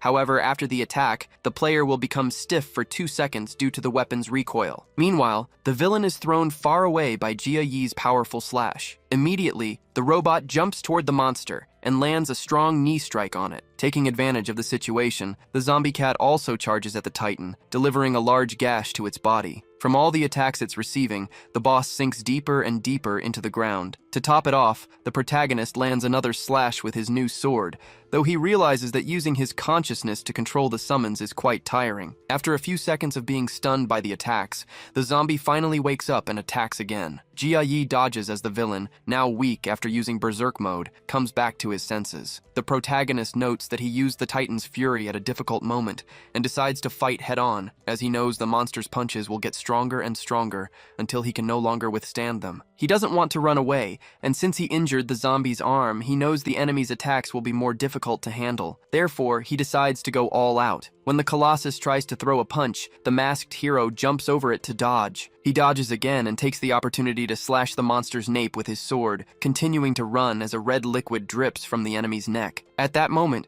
the system announces that it has detected more than one person on the team and that the reward will be reduced because of it. Jia Yi is surprised, but continues to attack alongside his robot companion. Just as the monster falls to the ground, seemingly defeated, the protagonist notices something. He sees a group of 3 people entering the area, telling each other to take it easy. The group, in fact, had decided to hurry to claim the mission rewards, with one of them thinking he will become famous for being the first in the world to activate the profession change. The girl in the group tells them to hurry, as Jia Yi is about to defeat the zombie. Annoyed, one of the boys tells her to be quiet, saying he can't stand her anymore, and even threatens her. The girl starts to tremble in fear and stops talking. Just then, the masked Jia Yi suddenly appears behind the group. Startled, they say they are his fans because he is very strong, and that after watching him fight, they decided to bring friends to help in the battle. However, the protagonist, who had already seen them hiding before, asks why they only showed up now. Without mercy, our hero uses his sword to eliminate the opportunistic boys, calling them all hypocrites as he annihilates them one by one. He says he hates people like that, and the girl starts to scream in despair upon seeing so many eliminations. Next, Jia Yi uses his demonic gaze on the other 2 boys who survived, causing them to start attacking each other. Lin considers them scoundrels for having joined the mission just to get the rewards. When the team is reduced to 1 person, the system announces that the reward will be increased. The protagonist knows that if he encounters missions where the difficulty increases with more members, he will surely die. At that moment, the only boy who survived says that Jia Yi is a hero in China, and that as a hero, it is his duty to help them. He demands to accompany him to earn at least a small share of the rewards, stating that it would be a mistake to eliminate him. Ignoring the plea, the protagonist throws his spinning sword and eliminates the young man. As another team member was eliminated, the reward increases again. Jia Yi states that he will not let go of any grudges and that he is not a hero. He acts on his own and doesn't like to do anything for humanity, warning that anyone who tries to stop or provoke him will be eliminated without mercy. Soon after, the system announces that 2 more eliminations have increased the mission's reward. The protagonist gets annoyed that they tried to blackmail him using morality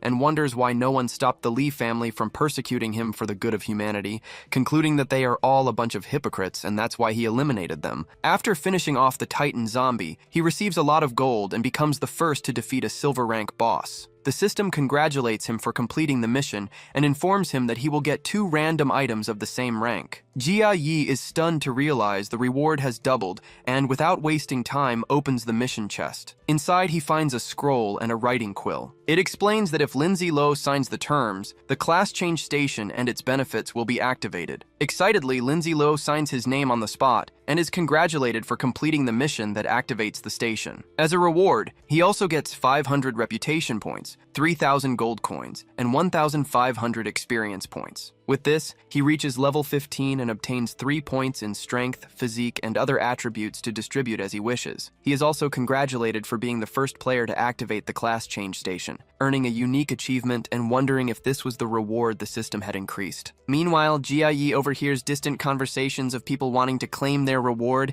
and looking for a quiet place to do so. Next, he slaps the big idiot in the face, telling him to eat more chicken. The slap makes his companion wake up and get up, so the 2 of them continue on their journey. Other players in the area see a portal open in the sky and wonder if Jia Yi really defeated the zombie, considering the chance that he might have activated a mechanism that would bring a high-rank zombie to use them as food. Shortly after, a global announcement informs everyone that Jia Yi was the first to defeat a silver-rank boss, receiving a unique achievement and many rewards. Another announcement invites players to learn from him, as he was the first to change his class, and informs them that because the first-class station has been activated, players in Mo will have their level up and item drop rates doubled when defeating zombies. At that moment, a huge explosion occurs, leaving the players in shock. However, they soon become excited when they realize they have actually leveled up, becoming fans of Jia Yi. The excitement is so great that some start defeating each other to receive experience points and gold coins. Watching everything from a distance, someone remembers that just the day before, 30 people died trying to activate this same station. Elsewhere, someone shouts that they knew Jia Yi wouldn't be satisfied with just 1 announcement,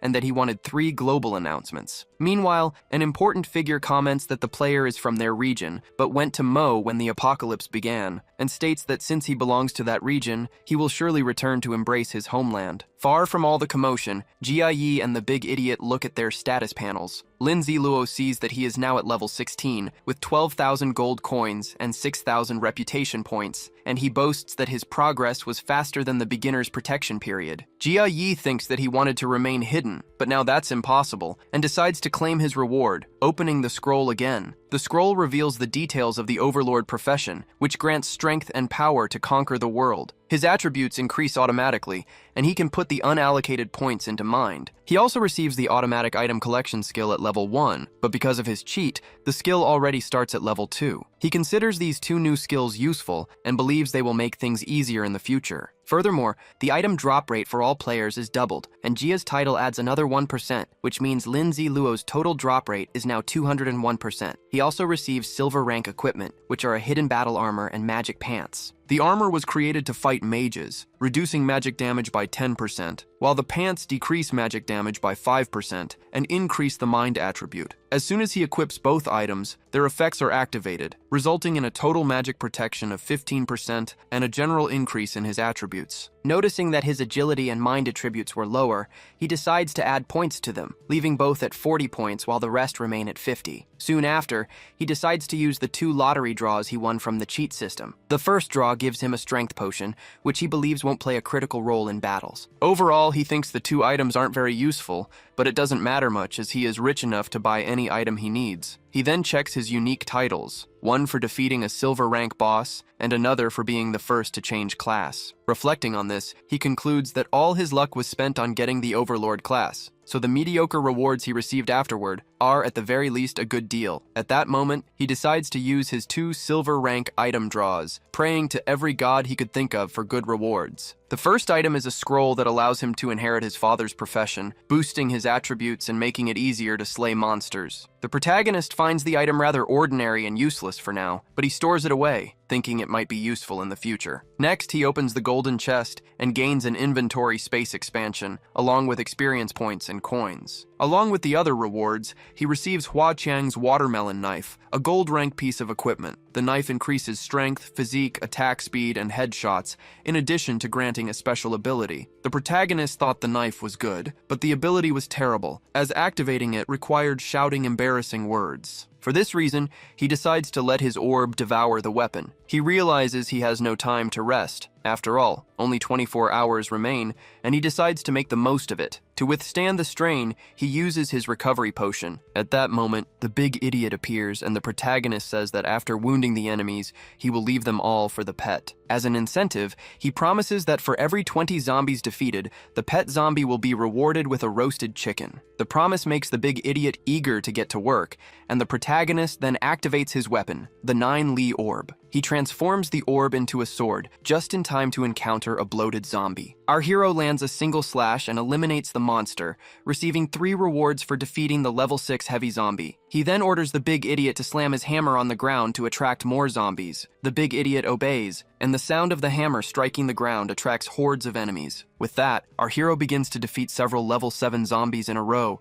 earning coins and points with each kill. Meanwhile, elsewhere, someone is looking at Jia's item ranking and notices that his strongest piece is a diamond-class outfit. Seeing the high quality of the equipment, the leader of the Hun family deduces that Jia got them by defeating the silver rank boss. Li Haobo's father then orders a young family head to take the situation seriously after the young man says he wants to meet Jia Yi. The boy replies that the head of the Li family is bothering him and claims that the two of them are no better than he is. Then, he says that Li Haobo is weak and won't survive the apocalypse. The older man ignores the insult and returns to the main topic, which is Jia Yi. He comments that he had never heard of such a person in China and is surprised that someone so unassuming has become the strongest in the country in just a few days. Their plan is to find Jia Yi and try to convince him to join them, which would be a great help to their company's plans. The white-haired boy then concludes that the apocalypse will be a great opportunity for them. Seeing the world plunged into chaos, they plan to take advantage of the situation to become the masters of everything. The old man comments that Jia Yi could be useful for their plans,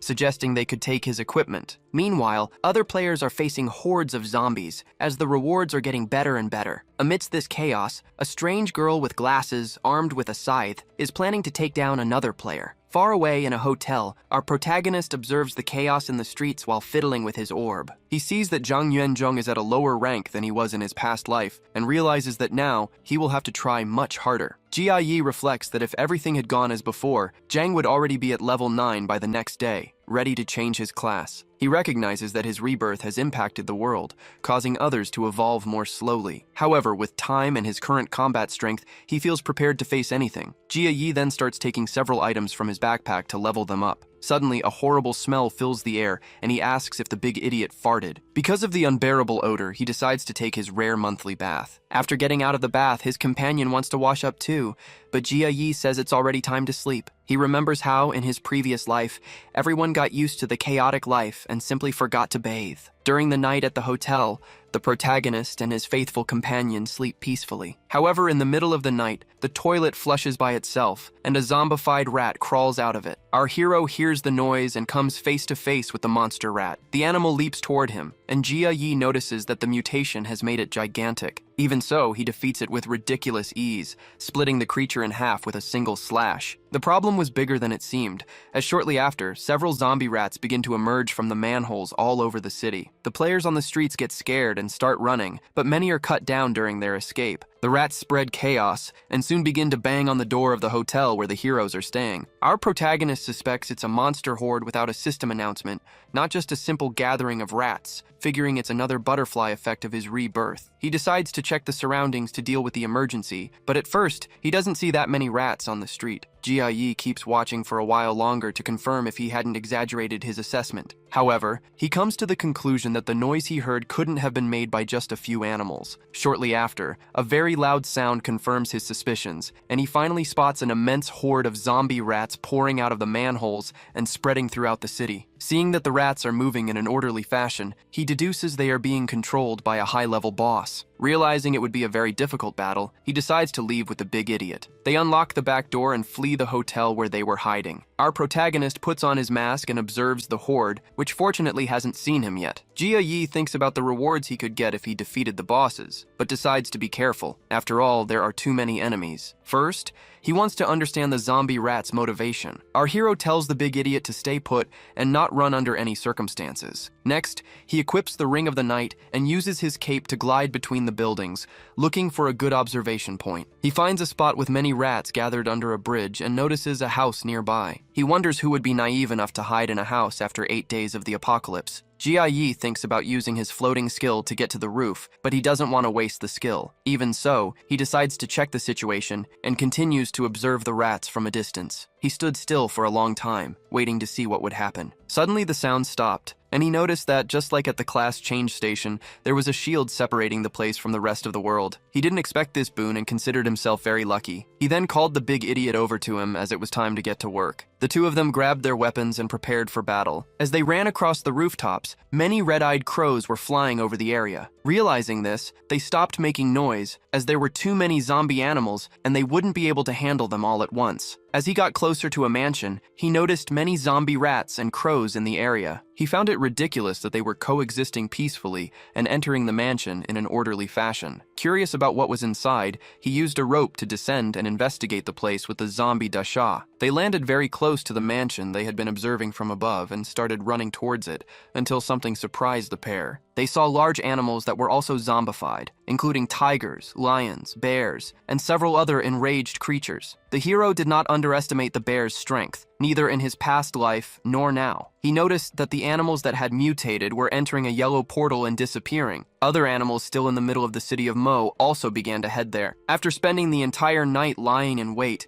the hero realized that all the animals had disappeared, so he and Dasha decided to enter the yellow portal as well. As they approached, he saw that it was an unknown dungeon, and the system asked if he wanted to enter. The system explained that there are 2 types of dungeons. In the first, the level is adjusted for players to duel, while in the second, the player is teleported to a mission based on their level. It was at that moment that the first unknown dungeon in history appeared. Since he had been to many dungeons in his past life, he had plenty of experience, and with his cheats, he didn't think he would run any risks. The hero wanted the same protection mechanism he had in the mysterious trials. From the system's response, he understood that he could enter and leave without getting hurt, so he decided to proceed. He clicked the button, knowing he could be teleported back to the city of Mo at any moment. However, the system informed him that he could only enter alone without the big idiot. This was because he possessed the cheats, but the zombie did not, so Dasha would have to wait outside. Lindsay Luo grabbed his sword and was teleported into the mysterious dungeon. In the place where he was transported, flames suddenly erupted, illuminating everything. Shortly after tapping on the wall, something came towards him, and he, by instinct, cut the thing with his sword. Immediately, the system warned him that he had activated a special dungeon, the Dungeon of Despair. It was a dungeon that drove people to despair by being a labyrinth from which no one had ever emerged alive. The objective was to find the exit by defeating the animals, avoiding the traps, and finding the only possible path to escape. However, the system began to alter something, as Lindsay Luo had found an undiscovered dungeon. Lin was surprised that it was a new place, and that its special entry method was a teleportation portal. He then considered the possibility that the portal was leading the animals into the labyrinth. Even with the mission restricting the effects of weapons, he could still use the 9 Li sword and his abilities. The system could not remove this bug, as his soul was shielded by the 9 Li pearl. Finally, the bug removal process is completed, and the dungeon's conditions are adjusted according to the protagonist's abilities. The labyrinth walls rise, and he notices the place has changed. thinking the difficulty level has been lowered. However, because he entered ahead of time, the dangers increase by 50%, making him think again. With the penalty set, a notification appears, stating that he can escape or give up the mission by pressing a button that appears in front of him. The button to escape the labyrinth of despair appears, and the protagonist presses it. As soon as he draws his sword, a trap arrow is triggered and flies toward him. A little startled, the hero defends himself with the sword and is pushed back by the impact. He understands that since it's an undiscovered dungeon, he would be surprised anyway, and realizes that normal players wouldn't even be able to block that arrow. At that moment, he notices several other arrows flying in his direction, and to escape, he kicks open a door and runs through the corridor. Relieved to have escaped, he thinks about taking some arrows to use as ammunition, but when he positions his sword where they are coming from, the arrows stop firing. So he decides to move forward, using his intuition and memory, and starts to get excited about finding the exit. Following his intuition, he walks to the right until he steps on a skeleton. He doesn't find any clues or anything useful on the skeleton, which seems to be there only to scare others. He continues until he reaches a door marked with the number 1 and starts banging on it. The moment he pulls the handle, he sees a giant zombie rat that leaps toward him to attack. The hero manages to land a slash and eliminate the monster quickly. With the victory, he gains experience points and food resource cards. Since he was hungry, he starts eating right there, but complains that no napkin came with it to wipe his mouth. He reflects that if he hadn't gone through the class change test, he wouldn't have been able to last this long in the labyrinth. Determined, he makes the same choice as before and heads to the right. He starts tapping on the walls to check for traps or clues, but ends up walking through the monotonous corridors for a long time. At a certain point, a large amount of water shoots in his direction, a silly trap that only annoys him. Eventually, he finds a door with the number 2 and defeats a few more zombified monsters. Upon reaching the 10th door, he finds a zombie rat boss, which he also defeats with ease, receiving a gold and diamond ranked 9 Li orb. He realizes that the crossroads he has encountered so far are all the same, with 3 paths, 2 of which are fatal. The third path always has one route with traps and another with nothing. He concludes that the number of zombie animals in each location depends on the number on the door. Seeing the door numbered 002, he imagines he will find 2 bosses inside, since the 001 door had only 1. It is at this moment he finally understands why the place is called the Labyrinth of Despair,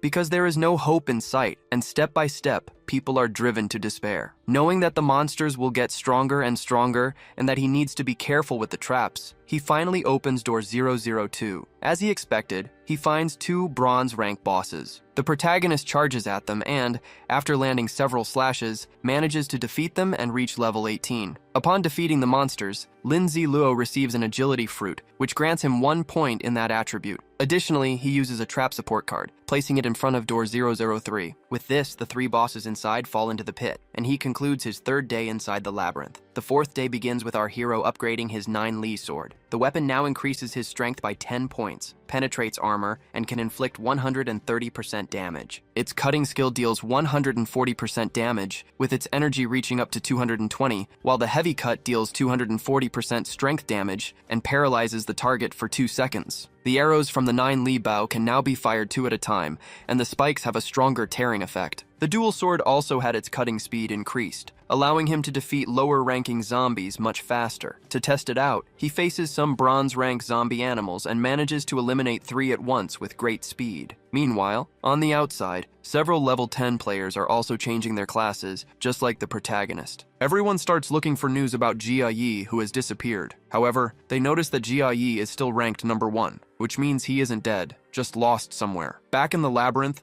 Lindsay Luo continues to use the cuts from his upgraded sword to defeat zombie animals, realizing he is much stronger than before. The fight continues until one of these animals explodes upon being eliminated, which startles him for a moment. He then discovers that he has defeated a level 9 zombie rat boss and receives many points for it. Just as he receives a bronze-ranked chest, 2 zombie animals attack him from behind. However, in a matter of moments, the protagonist defeats them both as if it were nothing. Soon after, he defeats a zombie cow and a rat, finally reaching level 20. With this, he gains 3 points to distribute and puts them into strength and physique. Upon reaching this level, he earns the right to a super cheat item lottery, which he decides to use immediately. Using the lottery, he receives an item called Eyes of Discernment, which allows him to obtain information about living beings that was previously impossible to see. With the Eyes of Discernment, whenever Lindsay Luo looks at other players, he will be able to see everything they possess, viewing information that was previously invisible. He will also be able to see the weaknesses of monsters. The fact that all players will be exposed to him will make him invincible, but also lonely. The second part of the item's description is hazy to him, as he doesn't know to what extent he can see weaknesses, so he decides to test it on the next zombie animals he finds. In his bag, he fuses some items with his 9-Li orb, and then walks through the labyrinth's corridors. He arrives in front of a high-numbered door, and the moment he opens it, many animals rush out. A flock of red-eyed crows flies toward him, and he immediately uses his Eyes of Discernment. Analyzing the crows, he sees that one of them has a weakness to fire, and its right wing which is already slightly injured. Realizing the skill is very useful, he quickly tests it by attacking the crow's right wings with his sword, hitting several at once in their weak spot, and defeating them all very quickly. After the battle, he takes out a piece of paper and notes down the number of monsters he is defeating. After eliminating the exorbitant number of creatures from inside that door, he moves forward through the labyrinth. He continues on his way until he reaches a dead-end corridor. To be sure, he strikes the stone wall with his sword to see if it activates any secret mechanism. Following the labyrinth map with the yin-yang symbol, the hero advances cautiously. The tranquility of the path unnerves him slightly, but he knows the exit is near and keeps searching for the correct direction. Suddenly, a large door with a dragon design descends from the ceiling, sealing the open passage. With no other option, the hero enters through the giant and mysterious doorway. Inside, he sees a giant spinning red sphere. A message congratulates him for completing one of the dungeon's challenges, and he receives 2 strange rewards with no description. Not wanting to miss anything, he decides to look around to see if there's anything else in the room. He then walks toward a manifestation of magical energy in the center of the area and observes it for a while. When he touches this energy,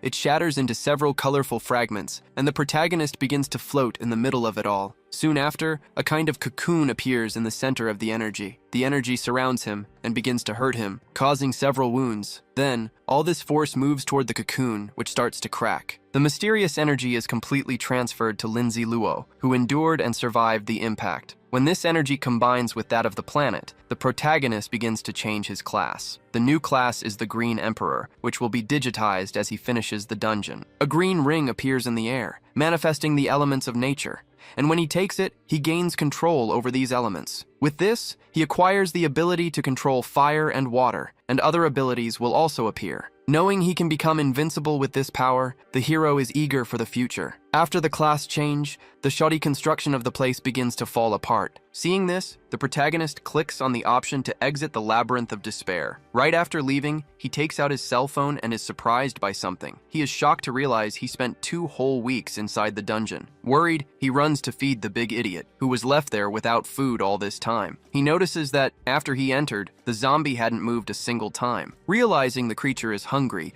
he decides to bring it a chicken to eat. In the 2 weeks that passed, the other players have grown stronger and are almost at his level. Now, he and the big idiot are going to show off a bit. Meanwhile, the player Zhang Yuan Jaunt reaches level 18, just 2 levels behind Lindsay Luo. He thinks he has finally surpassed Jiayi's level, but is shocked to see that Jiayi has suddenly reached level 20. Other players celebrate Jiayi's return as a sign of faith. One of them wonders why the big idiot left the rankings, while more people are surprised by the change, seeing the top player back at level 20. It was announced that the protagonist left the dungeon with the Green Emperor and Supreme Lord classes, pushing his attributes past 80 and 90 points. This new class increased his strength and, along with the energy beads, allowed him to activate the 9 trigrams. Additionally, he gained the 8 trigrams pendant with the yin-yang symbol, which transformed him into a master of mental control over fire and water. This meant his abilities became limitless, as he could now control the elements freely, resulting in balanced attributes and the union of 2 classes that would grant him countless new skills. Meanwhile, the big idiot was exhausted and starving, tearing his own clothes out of rage. The protagonist noticed that he was still at level 16, and then asked his pet zombie, Da Sha, to transform using his strength. Obeying the order, Da Sha smashed the ground, and his hand was enveloped by rocks around his fingers. The Big Idiot's class was Tyrant, which gave him more strength and the ability to manipulate elements. Soon after, our hero drew more bronze rank items and received the zombie control skill. Since he already had this skill, it simply leveled up to level 2. With all his bonuses stacking up, it seemed that no one could defeat him. As he headed out to Mo City, he received a notification that the combat event was about to end, and because of this, some players were already receiving silver rank item rewards. Jia was shocked to realize the event was over, as it was just starting when he entered the labyrinth. The condition for the combat event to start was that 30% of the city had to be above level 10. The event took place in a set location, and the rewards were greater depending on each player's contribution. So Jia and the Big Idiot decided to have some fun and gain some levels. Jia asked Da Sha to use his hammer to smash the ground, and obeying, he slammed his sledgehammer into the ground, causing rocks to form around his body. Just ahead, they encountered a horde of zombies that was furiously charging toward them. To face the threat, our hero used the 9-Li sword to unleash a ranged slash that hit the zombies, while the Big Idiot rushed toward them, sledgehammer in hand. He took a great leap into the air and came down hard, slamming his sledgehammer on the ground and crushing the monsters. A short time later, the duo had already defeated the entire horde of zombies. After the battle, the protagonist sat on the sidewalk and took out a fireball scroll. Fortunately, he hadn't given this scroll to the 9-Li orb to absorb, so now he could use it. With it, he easily learned the fireball magic, even managing to envelop his body with fire energy. He could control the flame as he wished, placing it in his hands and manifesting it in various different forms. However, at one point he lost control, and the fire turned against him in a powerful blaze. The protagonist wasn't hurt, and decided to continue trying to master the magic. A good while passed, and he was already tired of manipulating the fire with his hands. It was then that he learned to control the fireball magic through his Green Emperor class, using his mind to create a sphere of fire that exploded when thrown, with the damage being calculated based on his mind attribute. Our hero tested the new skill and thought it was good that a single scroll had taught him an entire spell. He figured that shops in other cities must also have magic scrolls, and that he could buy them in the future. After that, he decided to look for a chicken for the Big Idiot to eat, and decided to check if the other cities were already starting their own combat and agility events. In Jing City, the Li family was annoyed at only holding the 3rd position in the rankings, as they wanted first place to attract more attention. One of their soldiers reported that they could reach 2nd place, but expressed concern regarding Zhang. The head of the family then asked if a fight to the death would be necessary, and the soldier explained that Zhang had an army. Despite this, he tried to reassure the head, saying that the 3 families were united and that Zhang would be smart enough not to attack any of them. Annoyed by the hesitation, the leader of the Li family ordered his men to take first place at any cost, and all the soldiers agreed to carry out the order, regardless of the method. As the soldiers were leaving, the chief called one of them, Shijing Shan, and gave him a specific mission. He was to find out why Rongjian was not yet on the list, and also resolve the issue with Zhang Yuan. The soldier confirmed he understood, and said he would need to get equipment for the task. After he left, the head of the family remained uneasy, feeling that something was wrong. Determined to find Hao Bo and lead the Li family back to the top amidst the chaos, he entered a room, moved a vase, and revealed a secret passage,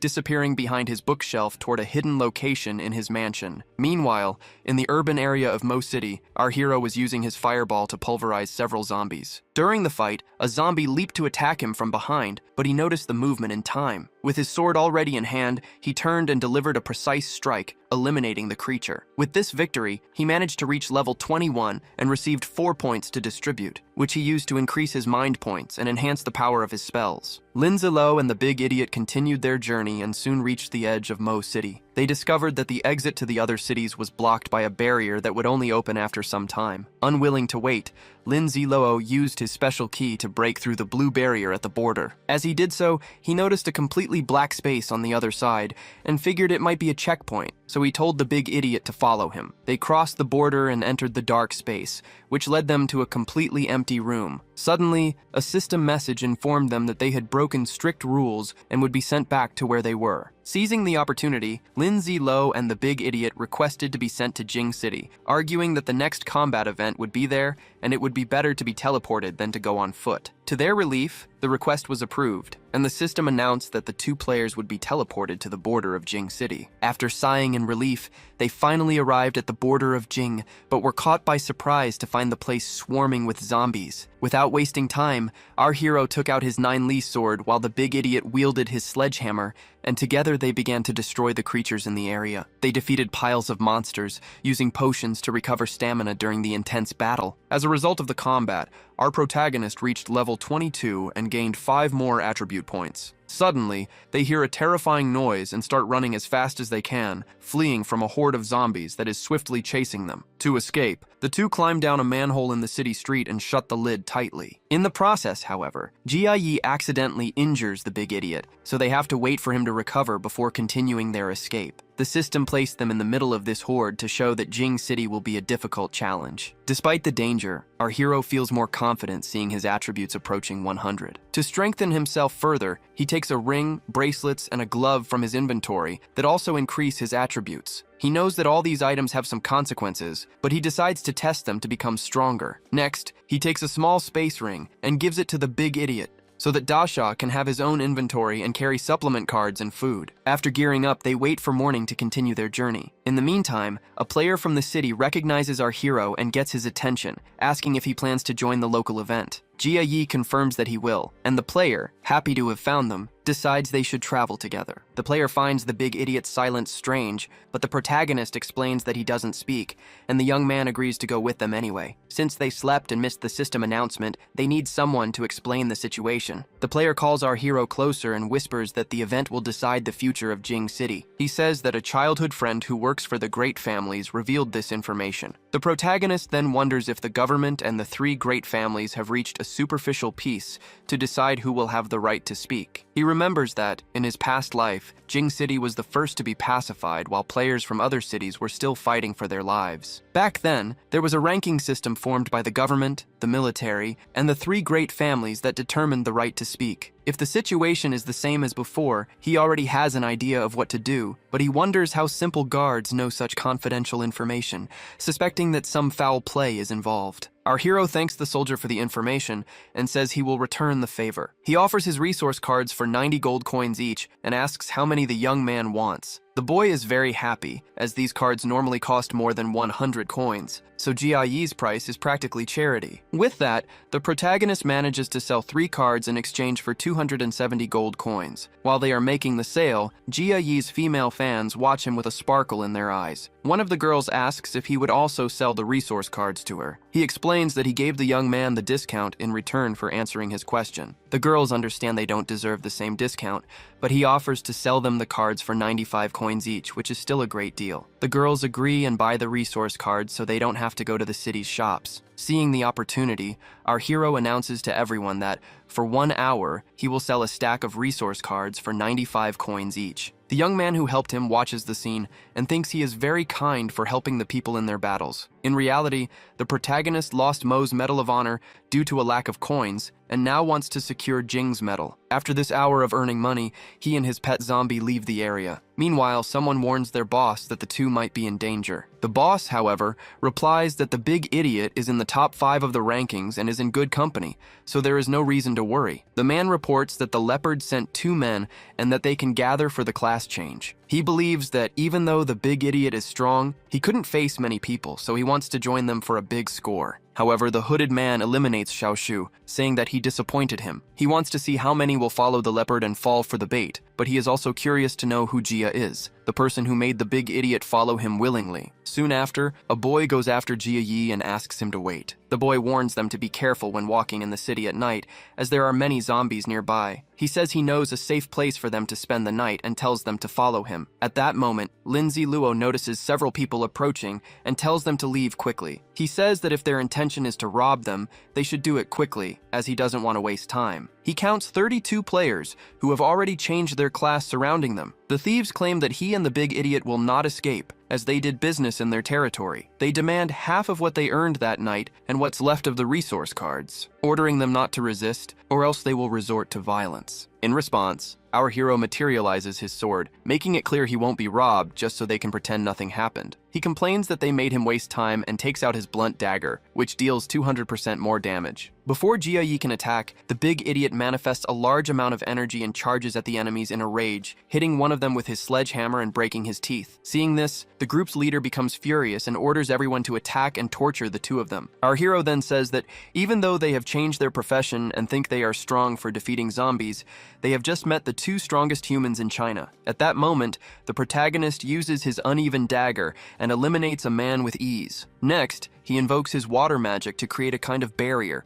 surprising all the attackers by striking them with this magic. Even though the attack doesn't harm them, it demonstrates that he possesses elemental magic, and he asks if they still want to continue fighting. After the insult, the big bald leader decides he wants the two of them annihilated. Then, Jia Yi energizes his sword with a purple aura and prepares an attack, cutting down and eliminating several attackers at once. Soon after, he unleashes another heavy slash that takes down more enemies. One of the survivors is shocked by Lindsay Luo's strength as he eliminates a person with a single blow. He shouts to warn his companions about another attack from the protagonist, who had just launched his spinning sword and taken out another person. Retrieving his sword, Jia Yi asks if the group wants to continue the fight. Immediately, several of them kneel and beg for forgiveness, claiming they have families. Our protagonist says that sparing them will not be a problem. One of the men introduces himself as Li Hao Bo and swears on his family that he would never lie, stating that if the group pays a price, he can spare all of their lives. Everyone starts to deposit gold coins and items for our hero, except for the giant bald leader, who tries to sneak away. Upon being noticed, he returns trembling and promises to hand over everything he has to be spared. However,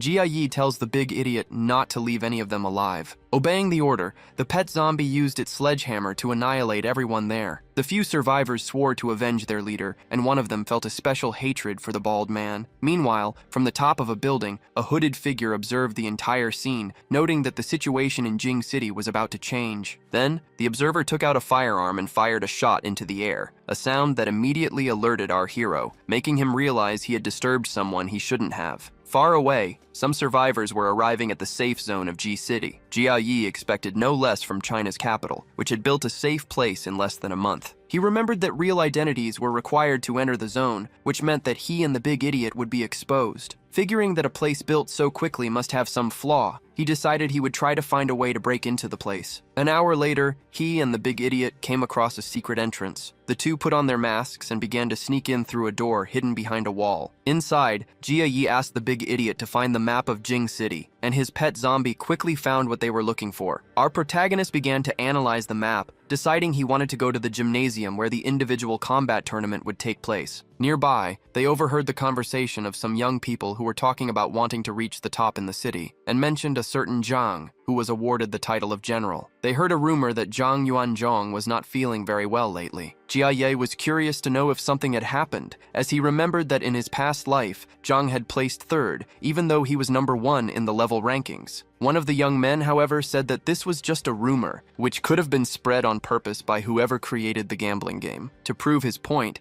one of them bet 500 gold coins that General Zhang would place first in the tournament. Interested, our protagonist asked who the gambling dealer was, as he also wanted to place a bet. The young men informed him that he was in a red building across from the gymnasium, and that the game had been created by the 3 families. Jia Yi thanked them for the information, and along with the big idiot, ran to the indicated building. With 3 hours to go before the start of Jing's individual combat tournament, they decided they would go there to bet. They cut in line and went straight to the man selling the betting slips, asking what types of tickets he had. Jia Yi wanted to know what the odds and percentage were for General Zhang to win. The man with glasses replied that the odds of Zhang taking first place were 1.2. Jia Yi noticed right away that there was manipulation behind it, as they were using people's trust in the general to control the odds. So, he decided to buy the bet that Zhang Yuanzhong would place third. The betting man was surprised by the request, but our protagonist confirmed it, betting 20,000 gold coins on the general finishing in third place. One of the young men in line commented that if he won, he would take home 60,000 gold coins, but everyone thought the general was too powerful to place third and was sure that Lin would lose the bet. Unfazed,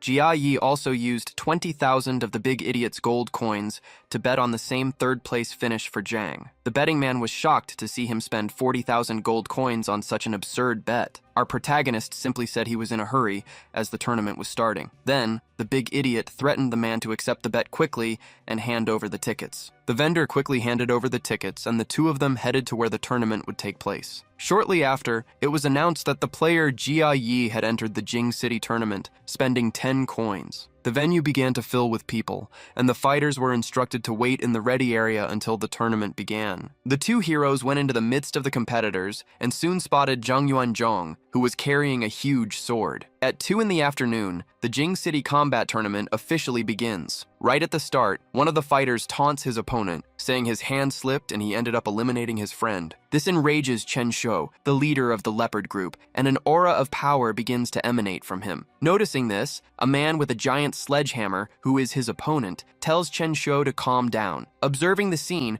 our protagonist states that he will be the one to eliminate the man with the sledgehammer. Meanwhile, the big idiot, who is watching the fight, becomes fascinated by the fighter's sledgehammer. Seeing his friend's interest, the protagonist promises that the weapon will be his later. Lindsay Luo understands that as soon as this fight is over, it will be his turn to enter the arena. The crowd begins to comment, recognizing the leader of the leopard group and identifying the other fighter as Shijing from the Li family. The cheers turn to the member of the Li family, as they think the leader of the mountain leopards has no chance. Jiayi notes how the spectators are quickly drawn to novelty and have short memories. With the two fighters filled with rage for each other, the combat finally begins. Immediately after, the man with the sledgehammer uses his meteor skill, smashing it into the ground with full force. The impact throws the leader of the leopard group backward, and Shijing calls him weak. Without wasting time, the member of the Li family leaps toward him with his sledgehammer and a sinister look. He possesses the demonic war body talent, which makes him brutal in combat and boosts his stats, and so he attacks the leader of the leopard group with all his might. However,